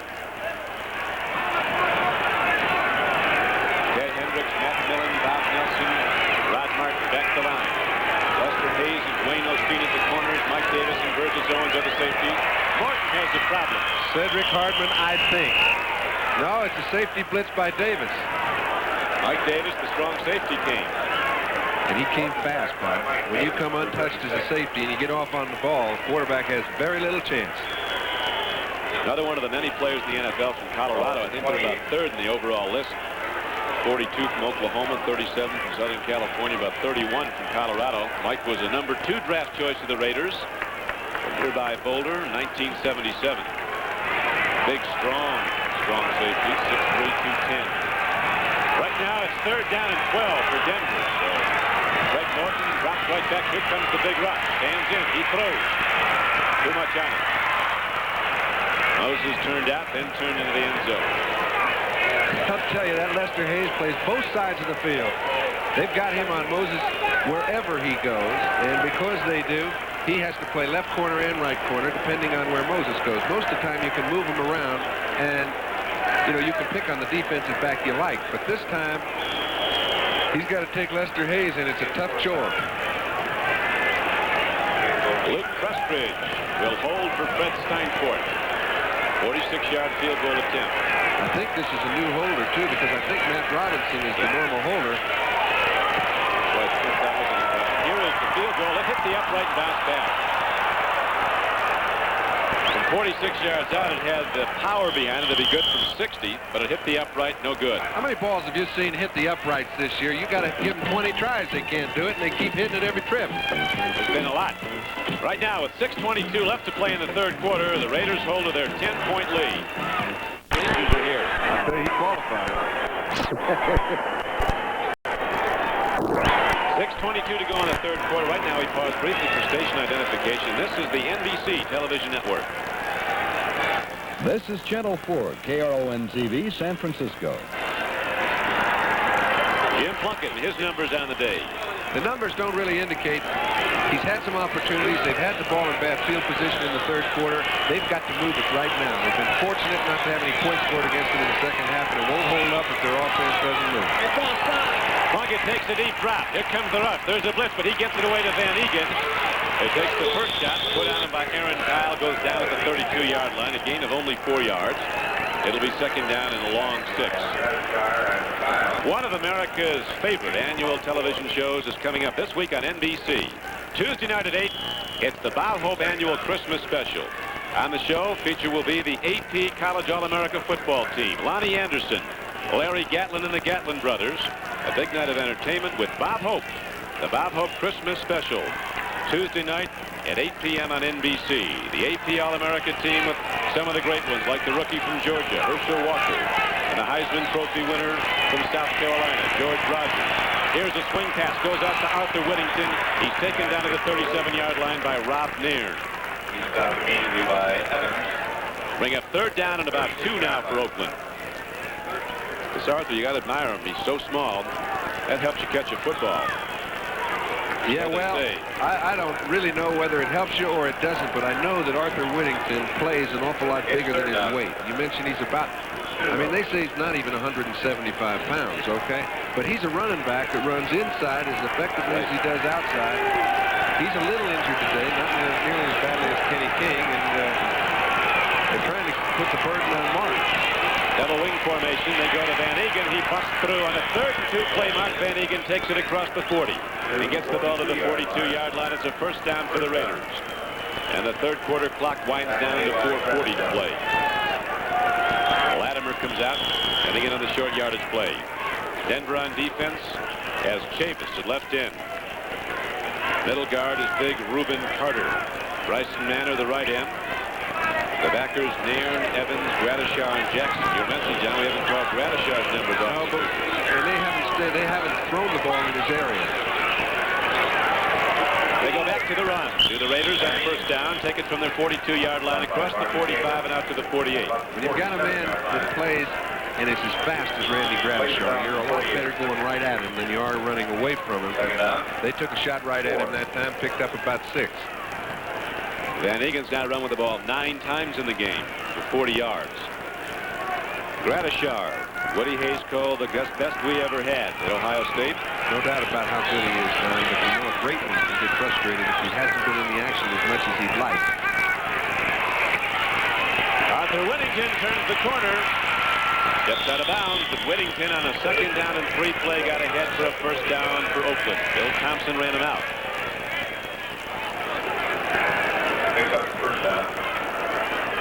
All right, you know, remember when the Broncos started moving the ball early in the ball game? They ran the ball very effectively for 3 first downs in the first quarter. That really stands for their 48 yards. Since that time, Jim Jensen has gone down, Bob Lytle has gone down, and they really don't have people that can pick up the yardage on the ground, and they, as a result, had to go upstairs, and they haven't been too effective. They only came in with 4 healthy backs. They've got 2 now. Here's Whittington again on a first down. Good play. There we have it. Inside linebacker shot to get, making tackle 56 from Mississippi College. And the clock is down to 3:25 to play. Defensive substitutes come in now on long yardage. Extra defensive back comes in, Harden. And an extra pass rusher, Greg Boyd, big guy from San Diego State. 6'6", 280. You know, Don, when you take a look at like a Boyd and a Rulon Jones and a Bishop, these fellas are young players. Red Miller kind of inserts them in without anyone noticing, and they never get too old. He does have a lot of young people in his line. He's looking for more speed at the skill positions in the backfield. Free football. Raiders hold on. Archell got there first. Boy, and it's a good thing he was alert. Not many tacklers are standing around checking the play out to see when the ball goes free, because he was not in an area where the play was designated to be. Here he is. He's blocking down. He does his job, and he does it fine. Somehow he catches a glimpse of the ball, and as it pops out, that's about 300 X amount of pounds sliding over to pick it up. Raiders and the Broncos have had so many great games. One of the greatest was on January 1st, 1978.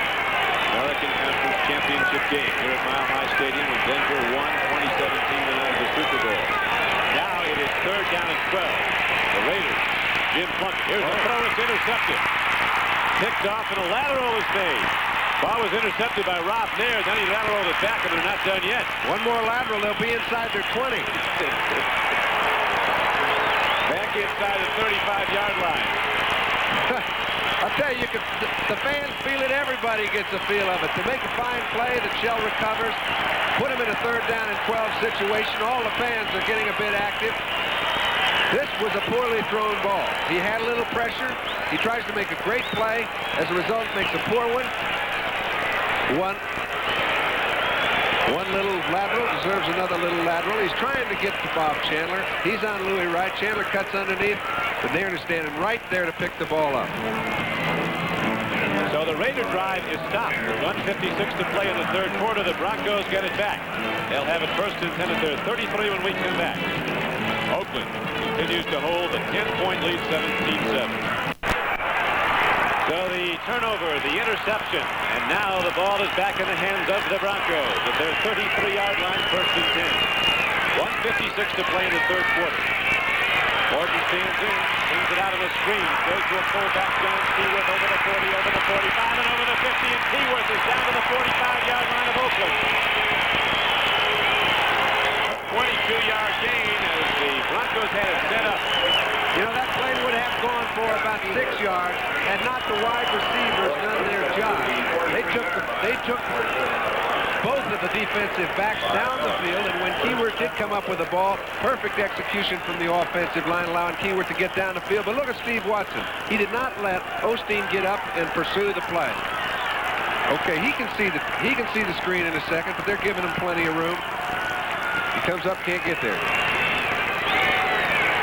Morton on first down. Takes a look. They give him time. You ain't kidding. Now he throws. David Moses is out there and has the ball down to the 11-yard line. But there's a penalty marker down at the line of scrimmage. Great pass-catch combination again. Morton to Haven Moses. But a penalty marker down.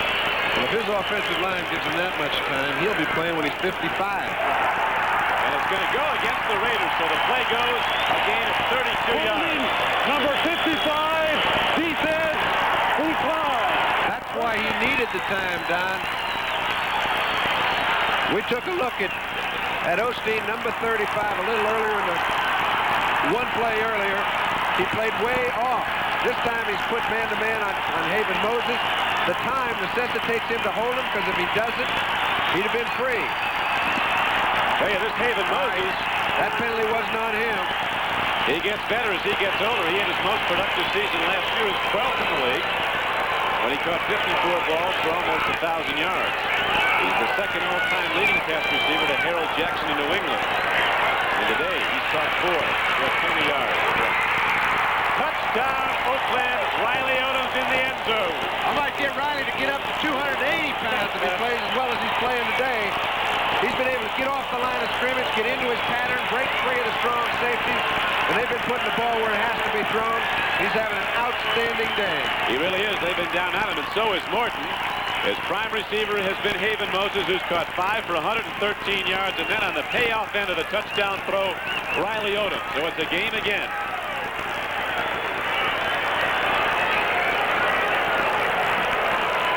17-13 game. Now you remember that the regular holder, Matt Robinson, went out in the first half with a concussion. Upchurch is holding and doing it well. As Steinfort delivers the point after. So we got a good one going at Mile High. It's 17-14 Oakland.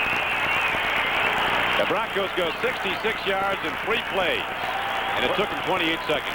And Old Curly brought him right down there. Number 7, Craig Morton, 37 years old. Stands in there, waits as long as he can possibly wait to allow Odoms to run his pattern, who runs a fine one, puts the ball where it has to be thrown. This baby's getting closer and closer. Broncos all revved up now, that defensive unit huddling around the coaches on the sideline as Riley Odoms having a big day. He hasn't had a whole lot of them recently. But they all get set when the Raiders come to town. You've got to get him the ball, you know, Don. You've got to get him the ball. If you're not throwing the ball in the direction of the tight end, it's pretty hard for him to catch it. They just threw it in his direction. It was a 6 points. And now the throwing on the day for Craig Morton, 11 of 17 for 192 yards. And the touchdown. Custom scored in a run the first touchdown. You remember the first quarter for Denver. Right. Not too bad when you consider he's only played just a little over a quarter. Yeah. Well, we mentioned they pulled him if he joined us late. Craig Morton started, but they wanted to look at Matt Robinson, who did well when he was in there, but went out with a concussion. So Craig Morton went back in. Ira Matthews takes the ball, and he busts through and comes across the 30 and out to the 33-yard line. Then there's a fumble and a free ball. Eric Ramsey got the ball for Oakland. Now let's switch back to New York to NFL 80 and Bryant Gumbel. Bryant? At Mile High, the Rocky Mountain Thunder has started up again. The feet thundering in the stands. Over 75,000 as it's sold out again. They shake the whole city. Boy, I'll tell you, you can feel it shake. And now the handoff goes to Van Egan on 1st and 10. He takes it across the 40 to the 41. Going to be second down and 6. And the Miami and Baltimore locked up 14-14. Detroit leading Tampa Bay 17-7. Here at Mile High, and touchdown throw from Morton. Riley Odom brings the Broncos back into the game. We mentioned they're going to get back in the game if Oakland doesn't do something offensively, right? They haven't done anything in the whole third quarter. And I mean, they haven't been out of their 50. Second down and 6 now for the Raiders. Montgomery quarterback, Branch is wide. There's handoff right up the middle of the 45. Branch and Chandler to either flank. They go right up the middle at them. And the run is to the 45-yard line, so it's going to bring up third and about 3 now. Raiders with that big interior blocking wall of Art Shell, Gene Upshaw, Dave Dalby, Mickey Marvin, and Henry Lawrence. Hey, when you get in a huddle in this sort of situation, very seldom do you have an offensive lineman say, hey, run it over me. This is a very critical play right now to keep their drive alive. If I had a guy that might be doing some talking, I would predict Upshaw and might say, hey, let's go. It's my turn. Well, let's see. He, of course, is the left guard. But before they can get the play off, the clock runs out in the third quarter. At the end of the third quarter, the score is the Oakland Raiders 17, the Denver Broncos 14, and we'll be right back after these messages from your local station. Right where he had to be. Now the Raiders come out of the huddle they have. Chris Branch, wide left. Bob Chandler, wide right. First and 10, 38-yard line of Denver. Again, a straight drop by Plunkett. Home run ball to the end zone. Chandler in the near corner catches it for a touchdown. Jim Plunkett, straight drop back. Bob Chandler slide pattern down the near sideline. Goes into the right corner of the end zone. Goes up in the air. Louis Wright against him, and Bob Chandler comes down with the football, and the Raiders have a 23-14 lead. And Don, what he did was he beat Louis Wright to the ball. They were running stride for stride. Plunkett threw it exactly where it had to be thrown in order to give Chandler the best opportunity to get to the ball. You can take a look at it, but Plunkett standing in there getting good pass protection right now. Hanging in there, puts the ball up at the right time. Chandler is well covered by Wright. It doesn't show in your picture, but he cuts underneath him and takes it away from him. So Bob Chandler making some big receptions, gives Oakland a 23-14 lead, looking again now to extend it to 10. But Bob gets the point after with Chandler holding. So with 14-12 left to play in the game, the Raiders are back on top by 10. It's 24-14. Will be kicking off to the Denver Broncos when we come back.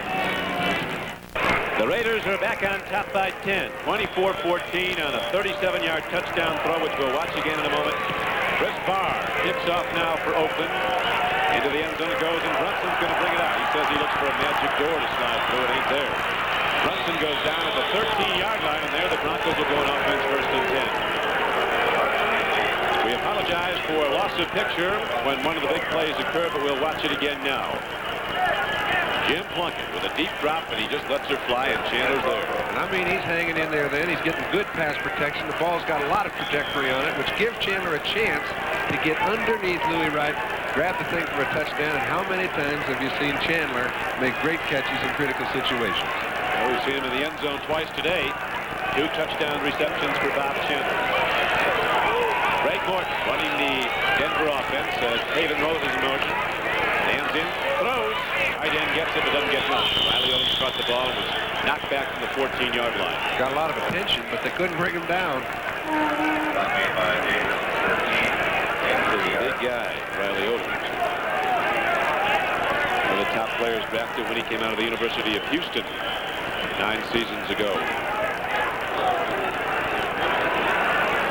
Jim Plunkett with 2 touchdown connections with Bob Chandler. Raiders back on top now, 24-14. After their lead was challenged, Morton threw for the touchdown to Riley Odom. Second down and 7 for the Denver Broncos. Morton setting up, takes a look, pump fake and delivers to Riley Odom again. Mike Davis has his shirt pulled down. Hey, he's 255, but he's running some fine patterns. This is a ball that a quarterback can see very easily. You get a guy like Odom who's running down, he turns to his right. Now he plants. He sees the side that Morton's throwing the ball, gives him a good target to hit, comes up with a reception, and picks up a first down. 15-yard gain on the play, gets it out to the 29-yard line. Game clock with 12:47 left to play. wide receivers come to the left.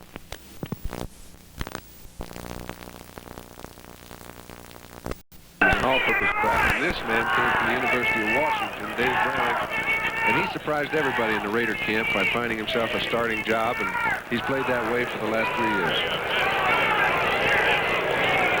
Dave Browning, the starting right end for the Raiders, is down.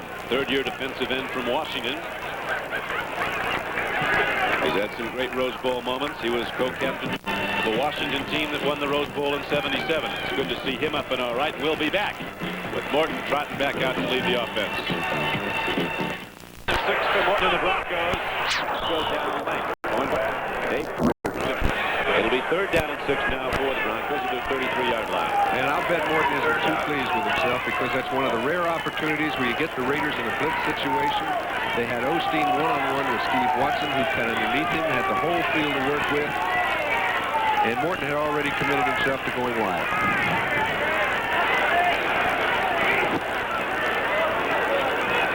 Greg Morton gets set to go again now with 3rd down and 6.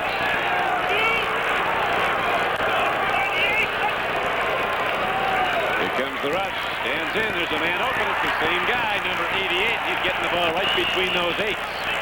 Very regularly ahead for a first down to the 45-yard line. Riley Odom.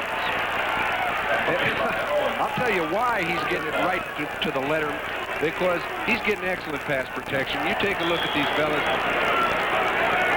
I mean, he's got enough time to allow Odom to get down the field, cut across the middle. He sees them easily, and it's not much trouble to pick him off.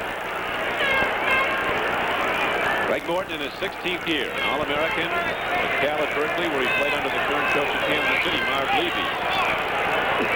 #1 draft choice of the Cowboys way back in '65. Now he has the Broncos at their 45. First down and 10. Getting a rip, and there. He got it. Ball, what attempt at Watson. And a penalty marker comes in after the play, and it's not on Watson. Steve Watson, the free agent from Denver, was talking about his ability to get the ball diving. That's the second one he's done like that. We mentioned down that Osteen had Watson on the previous play all over the field. Sometimes a good receiver will say, hey, it looks to me like I've been one-on-one all day long. He was again. Interference, number 37. Defense. Decline. First down. Let's watch Watson again. He was a college long jumper. Well, okay, if the ball had been laid up a little bit, which you don't know the man's going to fall down, he could have taken it in stride and run it in. As it was, it's a 41-yard gain. Credit Watson again. One still in the hat, you could say. You got it. 11-14 to play. Raiders lead the game 24-14. Here's another penalty mark going on. Another delay.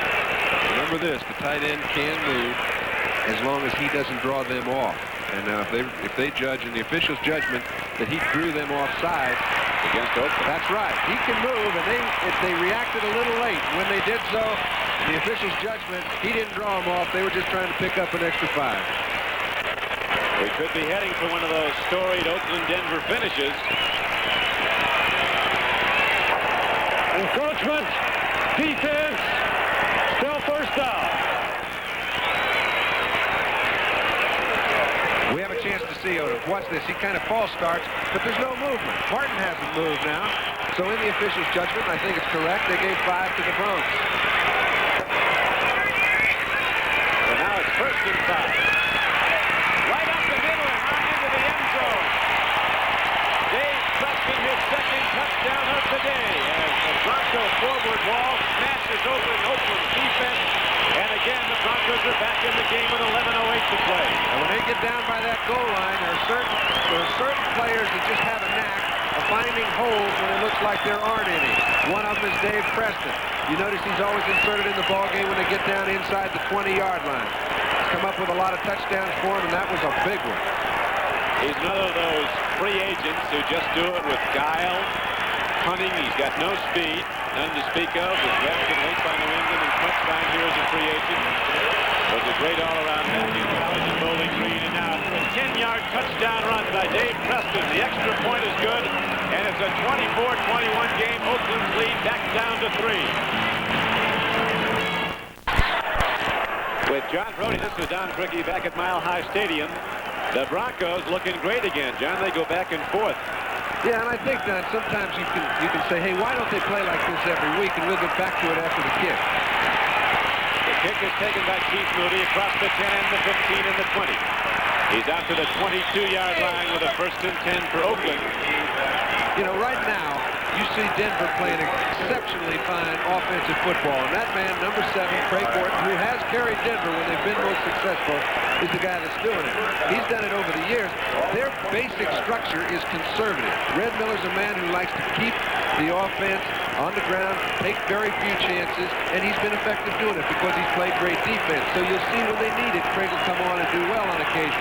But their offensive structure doesn't lend itself to a lot of high-scoring games. It just isn't the way they see fit to play football. When they do, I think they're more effective. Well, they've opened it up when they had to, and they've fallen considerably behind, and now they're right back in, and it's 24-21. On a first down play, the Raiders go to the run. Plunkett, their quarterback, has hit on 11 of 19 throws today for 155 yards and the 2 touchdowns to Chandler. You know what we're seeing? We're seeing 2 offenses that are both thought to be mediocre take it to 2 defenses that are thought to be outstanding. And they've been doing it in the last 15 minutes of play, and what a lot of people thought would be a 10-7 ho-hummer may turn out to be one of those 38-35 jobs. Goes Southwest Conference, keep it in the air. Here's the handoff going to Mark Van Eegen again after he gained 8 on the first carry. He drives now close to a first down across the 30. To get to the 32. The middle guard needs a big one. 68 Reuben Carter from Miami of Florida made the knockdown along with outside linebacker Rob Nairn. Got some big guys in that defensive front of Denver. A lot of backup people. We haven't seen too much of Rulon Jones in the second half, but we saw him sack the quarterback twice in the first. You know something, Don, when you're on offense and you see your defense getting beat, you know you've got to score the football. They know, right now Oakland knows 3 points is not enough for them to sit and protect. They've got to go out and attack because, I mean, their opportunity to get into that postseason picture depends on how well they do in the next 10 minutes. They get a good group going here at Mile High. Tom Flores, Raider coach. An original Raider. And on to the Buffalo Bills and the LaMonica trade and back to Oakland. Now is the head coach of the Raiders. Well, you can tell they're back in the East Coast rooting for one team or another. I think Pittsburgh's rooting for Oakland and New England's rooting for Denver. You know who San Diego's rooting for. You got that straight. San Diego with a half-game lead right now over Oakland. Depending on the outcome of this game. On a 3rd down and foot carry over the top, the Raiders go with Van Eegen. They get the first down. The game clock inside 10 minutes to play now, and it's running. 9:54 to go. Van Eegen, 54 yards on the 13 carries. Getting some money yards, though, and it's been down close on 3rd down. They needed the first down. Been doing it for years. Possibility of OT is not remote here because Steinfort can hit 55 yards out. He gets a shot at it for Denver. Going wide is Arthur Whittington with a serious problem. Look at this play. Arthur is fired and falling back, and he's all back inside the 25-yard line. And Aaron Kyle can run. Aaron Kyle can move to the right corner. He's the one that chased Arthur all the way back for an 11-yard loss. We've seen a few great backs over the years change directions, get lucky, catch people against the flow, turn it into a big gainer. And I don't blame Whittington in that situation for trying to make something out of nothing. But Aaron Kyle absolutely exploded across that line of scrimmage when he changed direction and kept it to a big loss. Recall in the second quarter, Plunkett and the Raiders had a 3rd and 38. We're working on another one. Right now it's going to be 2nd down and 20. Nobody's got any good 2nd and 20 calls either. For some reason, Rulon Jones, John, has not been coming in. The big freshman pass rusher, the big rookie from Utah State. Now the Raiders want to regroup, so they signal for and are allotted one of their 3 second-half timeouts. So with 8:36 left to play in the game, and the Oakland Raiders leading 24-21, Jim Plunkett comes over for some counsel. We'll be back in a moment. Between the time he started and finished it. Those are 4. Go Denver, beat the Broncos. 8:36 to go. Broncos within 3. 24-21. Oakland is in the lead and has the ball, but long yardage coming up. I'll tell you, Donnie, if the picture's shaking a little bit on the reception end, it's because this stadium is rocking. A foot thunder starting up again. Here's Plunkett sending people long. Chandler's going over the middle. Plunkett has a problem, gets it away, and makes the completion to Bob Chandler for a first down. Are you kidding me? This is unbelievable. 21-yard gain. That's one of those beautifully deceptive passes that had Raymond Chester totally befuddled because he thought the ball was coming to him. He couldn't reach it, went over his head, went to Bob Chandler. Now Plunkett drops quite a bit back, does come up in the pocket. Looks like he's going to Raymond. There's Chandler right on the money, picks up the first down, and keeps their drive alive, quiets down the whole city of Denver. Chandler run a pattern over the middle, saw that Plunkett was in trouble, and sprinted for the far sideline, and Plunkett somehow got the ball to him, coming back at it. Chandler with a 21-yard reception and a first down for the Raiders. Now they go back to the run, looking to run that clock. Van Egan takes it across the Raider 45-yard line and gets it out to the 46, and the clock goes down to 7:38 in running. Joe Van Egan's been in the trenches. We mentioned at the start of the second half, Don, that if Oakland were to win the second half by 17 points, they could become their division winners. They don't have any chance to do that now. They're struggling for a wild card spot. They're hoping to win the game. You got it. 3-point game, 7:15 to play. Raiders coming out of the huddle at their leisure, using as much of the clock as they can. Second down and 7. Back to the run. Whittington turns upfield. Nothing there. As the Broncos sweep it under. Ernie Chavis, number 79, was there. So was the middle guard, Reuben Carter. Putting yourself in a spot. Third down and 6. Third down and 7. 8 yards. Raiders missed the speed of Kenny King to go wide. He played in the first half, did some good things, even though he's hobbled by a bad ankle. Now it's third down coming up for the Raiders. Third down and 7 from their 47-yard line. Bronco defense aligns, takes position. Here's Chandler on Louis Wright out here again. He's one-on-one. They're coming. No markers down. Plunkett stands in, and they get him. Rulon Jones just came back and gets his third sack of the day. That's a hoss. Well, when you say he got him, he wasn't the only one that got him.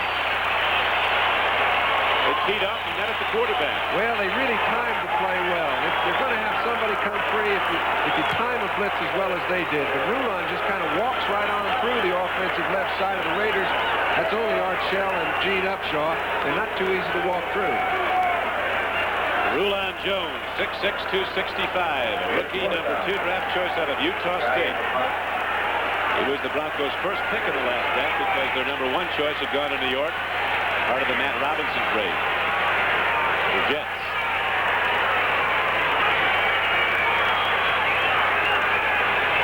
Fourth down now. Ray Guy punts a line drive and really drills the ball. Hits into the end zone. With 5:44 left to play, a 64-yard punt by Ray Guy gives the ball back to Denver to Bryant Gumbel now in New York. All right, Doug. Thank you, Brian. First down, the Broncos went to the... It was incomplete. In fact, very nearly intercepted by Roy Davis and the Oakland Raiders. Don, I don't want to mislead anybody that when I said Oakland right now is playing for an opportunity to get in the playoffs as a wild card. They do have a chance to win their division if they win today, and San Diego gets beat next week. But they can't win the division all on their own. So now it is second down and 10 for the Denver Broncos. Ball at their 19-yard line. Morton stands in, takes a look, lets her rip. Here's a penalty marker down. The ball is caught again by Haven Moses, his 6th reception of the day. He has almost 150 reception yards. Boy, what a beautiful throw. Man, when you talk about hanging in there, Craig Morton allowed... Holding, number 35, defense, he's gone. First down. They're on the move, and if the Raiders ever had to stop momentum and 70,000 cheering fans, this is the time. Craig Morton makes a beautiful play, comes in there and allows Matusak to run by. When we say, hey, stand tall in the pocket, we mean stand still and don't get too deep where those tackles can come from the outside and get you. Statistician Joe Costanza pointing out Moses now has caught 6 balls for 140 yards for Denver. And the Broncos are moving, trailing by 3 in the 4th quarter. They go to the run. Rob Lytle, bad ankle and all, gets ahead and inside the 50-yard line down to the 44. On a first down carry, Rob Lytle rips off a gain. Almost 8 yards. Got it down actually about at the 41-yard line. A 9-yard gain by Lytle. And Dave Browning's going out of the ball game again. You remember he was injured in the 3rd quarter, went out of the ball game. There's Skyford, field goal kicker, long-range Freddie. You know, sometimes the strategy of a coach may change when he's playing for pride rather than a position in the playoffs. I think the coach would be more liable to play it conservatively if he's trying to get in the playoffs. I think if it gets down to a 4th and 1 situation, you're going to see him have a go at it to try and beat the Raiders rather than take a chance in overtime. 5:26 to go in the game. Oakland by 3, but Denver driving. 2nd down and less than a yard. Morton timing pattern, loops it up. Watson going for the ball, but has no chance to dive at that one.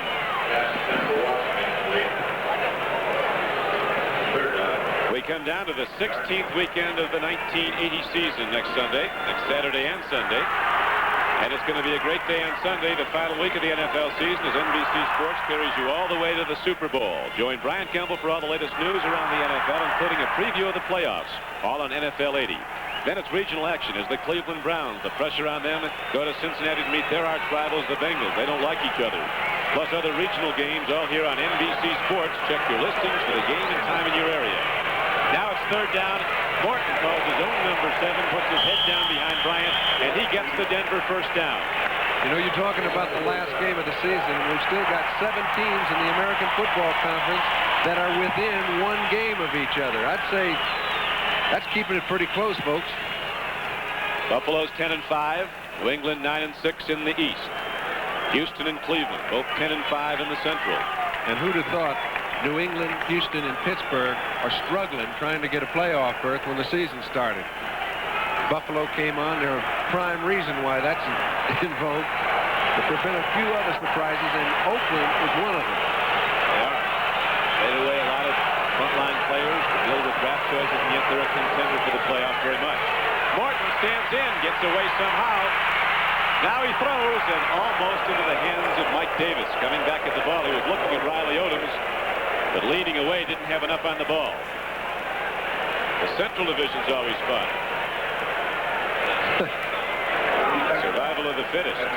You know, Cleveland loses. Houston's still got a chance to win their division. If Cleveland's got to win next week, and that's no cinch. No. Pittsburgh's still got a chance to get in there. You know, you could sit there and talk about all the possibilities, and we won't have time before next Sunday's ball game start. But to say it simply, there's 7 teams that still have an excellent chance to get 5 spots. And of course, Cleveland goes to arch rival Cincinnati next Sunday. Browns beaten today on 3 fourth-quarter touchdown passes by Tommy Kramer. The Vikings as Minnesota wins the Central. Here's a throw and a strike, and again it's Riley Odom with the Raider defense, and he's down to the 16-yard line. A 25-yard gain and a first down, and the clock is running with 4:40 to play. I'll tell you, this is vintage Craig Morton. The play prior to this that put him in a position of 2nd and 10 rather than 2nd and 20 is the play when he just found, he knew where his receiver was. He found a way to throw the ball incomplete. Riley Odoms has only caught for 163 yards. Now at 255 pounds, that's a lot of energy just moving up and down the field. Boy, and that's a truck when he gets it, heads into the defense. Now it's 1st and 10. Ball at the 18-yard line. Handoff goes. Justin, who's been in the end zone twice on runs, takes it down inside the 15-yard line of the Raiders. Already they're in point-blank range for Fred Steinfort for a field goal, but there's a lot of time left and a lot of downs left. This is his number 1 day, Don. I don't think there are many quarterbacks who were playing in the 60s that had very many 300-yard days. He started then. He's come on. He's getting caught up in the group. This is his most yardage ever. 17 years. That's if he'd not given way to Robinson in the first half, he'd allowed to have a 400-yard day. But right now, the Raiders down by 3, 24-21. That's 2nd down and 7 coming up at the 15-yard line of Oakland. Morton Deep drop, takes a look, stands in. Now there is the sack. Matt Millen, one of the linebackers, got through and makes a big defensive play for the Raiders. Because now, with third down coming up, if Denver does not convert the first down, it's a long field goal attempt. It is not out of his reach, but it is a long one. It's 40 yards, and he can easily kick that baby, but they're trying to win the ball game, not tie it. Well, they've got a shot at it. It's going to be third down and 15. Ball is spotted at the 22-yard line of Oakland. The game clock is running. 3 minutes and 12 seconds, 3:11 left to play. The lights are on at Mile High Stadium. Playing conditions absolutely excellent. Temperature in the 60s. Dry grass field, free football. Morton gets it back, but at the 30. And now it is a pretty good distance. 47 to 48 yards. It's within Steinford's reach, but it's a whole lot less likely than it was when it was sitting at the 20-yard line. You remember that the first try by Steinfort, snap, set down misconnection. The ball was on its side, and he kicked a ground ball. Then when he got a good hold, he banged one from 46 yards. Remember again, Luke Prestridge is holding the ball. Now, I'm not saying that Luke is never been as good as Matt Robinson, but the fact that he hasn't been doing it has an effect on the kicker. 47 yards, it's not even to be close. It skips into the end zone on the second hop. So that did make a big difference, John. A different holder, Matt Robinson, without a concussion. The Broncos misfire when they get down close. And had a chance, if not to win the game, certainly to tie it and send it to overtime. Now with 2:36 left to play, the Raiders get it back. And they get it back just inside their 30. We'll watch the snap again. Well, we'll be able to see if the ball falls down. Other than that, we don't have a perfect angle at it. But, I mean, Steinford just got ahead of it, never got a good piece of it. As a result, it went low and no good.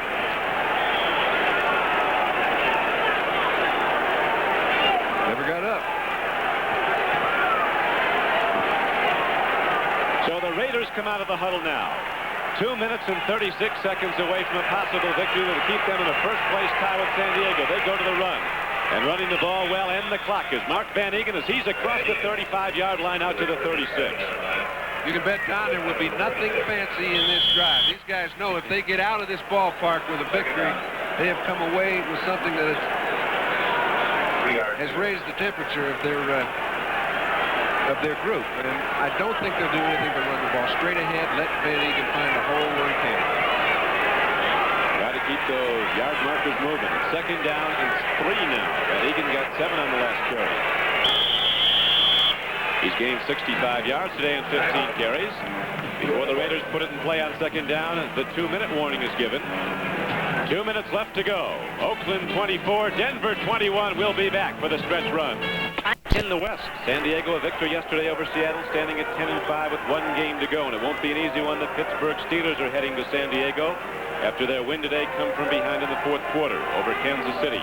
Oakland looking to go 10-5 if they can prevail here with a 3-point lead and 2 minutes left to play. Second down and 3 is coming up for the Raiders. The ball is just across their 35-yard line. Handoff. Van Eegen looking for a run all the way. They knock him down for a loss on the play and a free ball. And let's see who has the ball. I think the Raiders fell on it.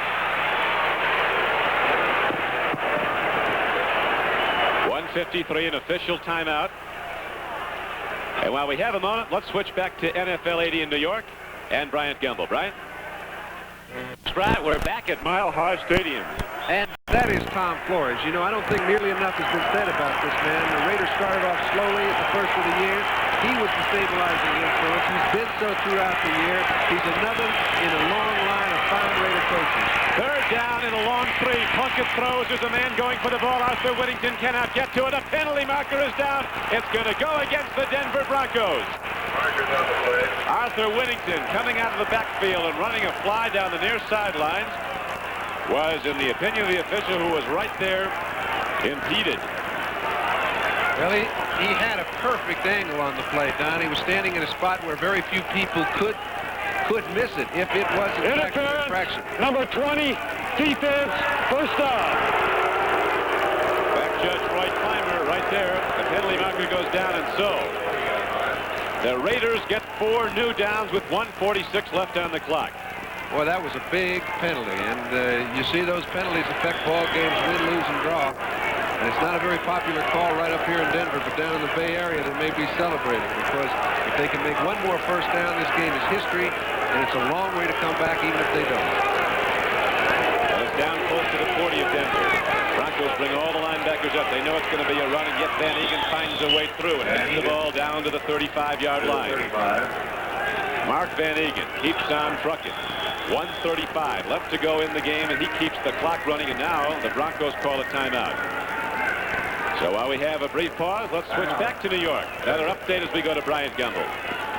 1:35 left to go here at Mile High Stadium. Denver, Colorado. Oakland 24, Denver 21. Second down coming up for the Raiders. They have the ball at the 35-yard line of Denver. A pass interference call on an incomplete pass, but maybe it would not have been incomplete had Whittington not been interfered with, but at any rate it was first down yardage on the penalty assessment. Remember now, too, John, that the Bronx can call 2 more timeouts. They have to stop the run. Van Egan still working, gets down close. He's inside the 35-yard line to the 33. And back to New York, and back to Bryant Gumbel. And quarterback Plunkett, and defensive backfield coach Willie Brown, one of the all-time great Raiders. And Don, it said 2 timeouts left on the scoreboard. However, that was wrong. There are no timeouts left. Denver has just taken their last one. Third down. They can get the ball. I doubt if you'll see them even trying to kick a field goal. They'll run the ball on 4th down, and they can eat up almost a full minute of time, giving them 29 seconds to get back in the ball game without any timeouts. Got some Raider fans here. And right now, third down is coming up, and that would be the difference. Remember that one timeout they took when they didn't like a defense early? Plunkett came back and didn't take one. He took a delay of game and took 5 yards. Sure. Well, they're talking right now about whether it would be a good idea to kick if they pick up 2 yards, which it would necessitate a 48-yard field goal. Obviously, it wouldn't help. And you can see that man. He's involved. Third down and 2. Plunkett goes right back to the money, right back to Van Egan. He didn't get there. The Broncos signal 4, and you can bet they're going after it on 4th down. Oh, yeah. 1:18 to go. 1:18 left to play. They don't want to lollygag too long, because it is important that they can pick up the first down if they get any sort of a good play off, which would ice the game. If they don't, there's still a little time left. In overtime, Cincinnati beats the Chicago Bears, so the Bengals have won 2 straight, and they head home to meet up with the Cleveland Browns on the final day next Sunday. Van Egan didn't get there. On 4th and 1, he did not get there, and with 44 seconds left to play, the Broncos have the ball back. No timeouts, but they do have a chance. They only need a field goal to tie. Steinford's got a lot of room.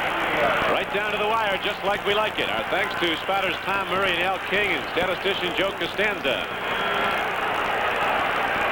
Steinford warms up on the sideline.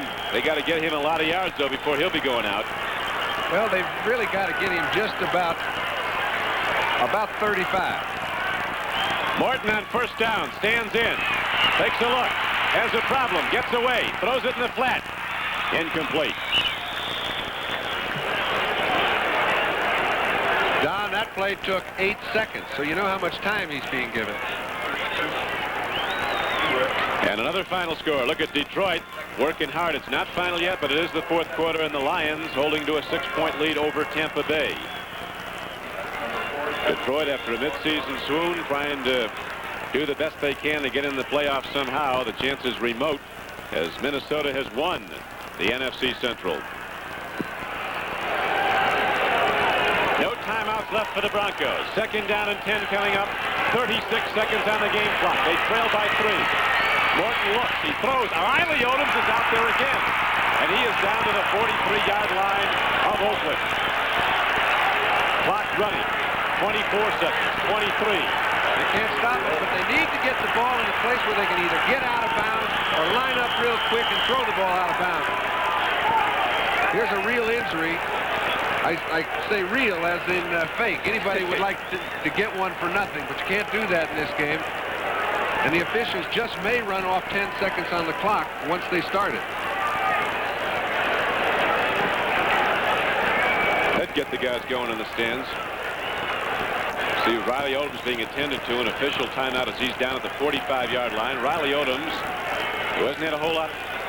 For Denver, they are behind. By rule, we will run 10 seconds off the clock, and then the ball can be snapped. And that's the reason, if there was any way that Riley Odoms could have walked off the field, it would have been to their benefit to have him do so. Riley Odoms with 8 receptions today for 128 yards and a touchdown. He's just been playing great, but let's watch the end of the play. Now that's an unintentional kick right in the left eye. It did get through the face mask. He's had a great day. We didn't see whose foot that was. Doesn't matter. It was unintentional, huh? We know who the kickee was, though. Riley Odoms. What a game.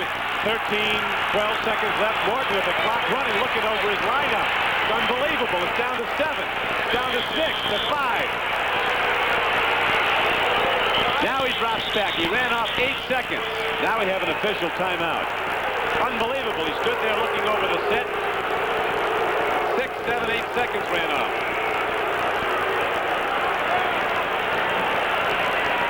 We'd like to watch all of you who have joined us now, who've been watching. Reset the clock at 8 seconds. 8. I'd like to welcome all of America very shortly who have just joined us looking for Disney. It'll be coming up shortly. Right now, we have a great game in conclusion. 5 seconds to play. The Oakland Raiders leading the Denver Broncos 24-21. 5 seconds on the clock. The Raiders. Now the clock is reset. It's going to be, might take a while.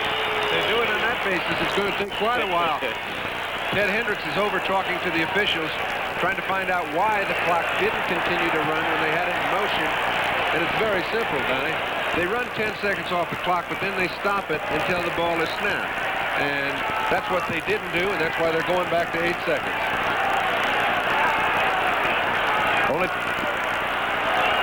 Apparently the clock jumped. Riley Odoms was injured after the Denver Broncos were out of timeouts. Some time was counted off by the officials. 18 seconds. What good things we found. I think they're going to run the 10 seconds again right now and start the whole thing from scratch. Well, nobody's leaving. This is Don Criqui with John Brody, Mile High Stadium. The wonderful world of Disney will be coming up as soon as this game is concluded. In most parts of the country, 10 seconds. Morton is still letting the clock run down. Now he drops back, 7 to go. Stands in, he looks, he throws. It's intercepted, and the Oakland Raiders will tie San Diego for first place again in the AFC West. Don, he feels a little dejected. He really has no reason to feel so. And Wayne Osteen was the man who came up with the ball. And so, a last-ditch effort by the Broncos to get in field goal range comes up short. And the Oakland Raiders win it 24-21.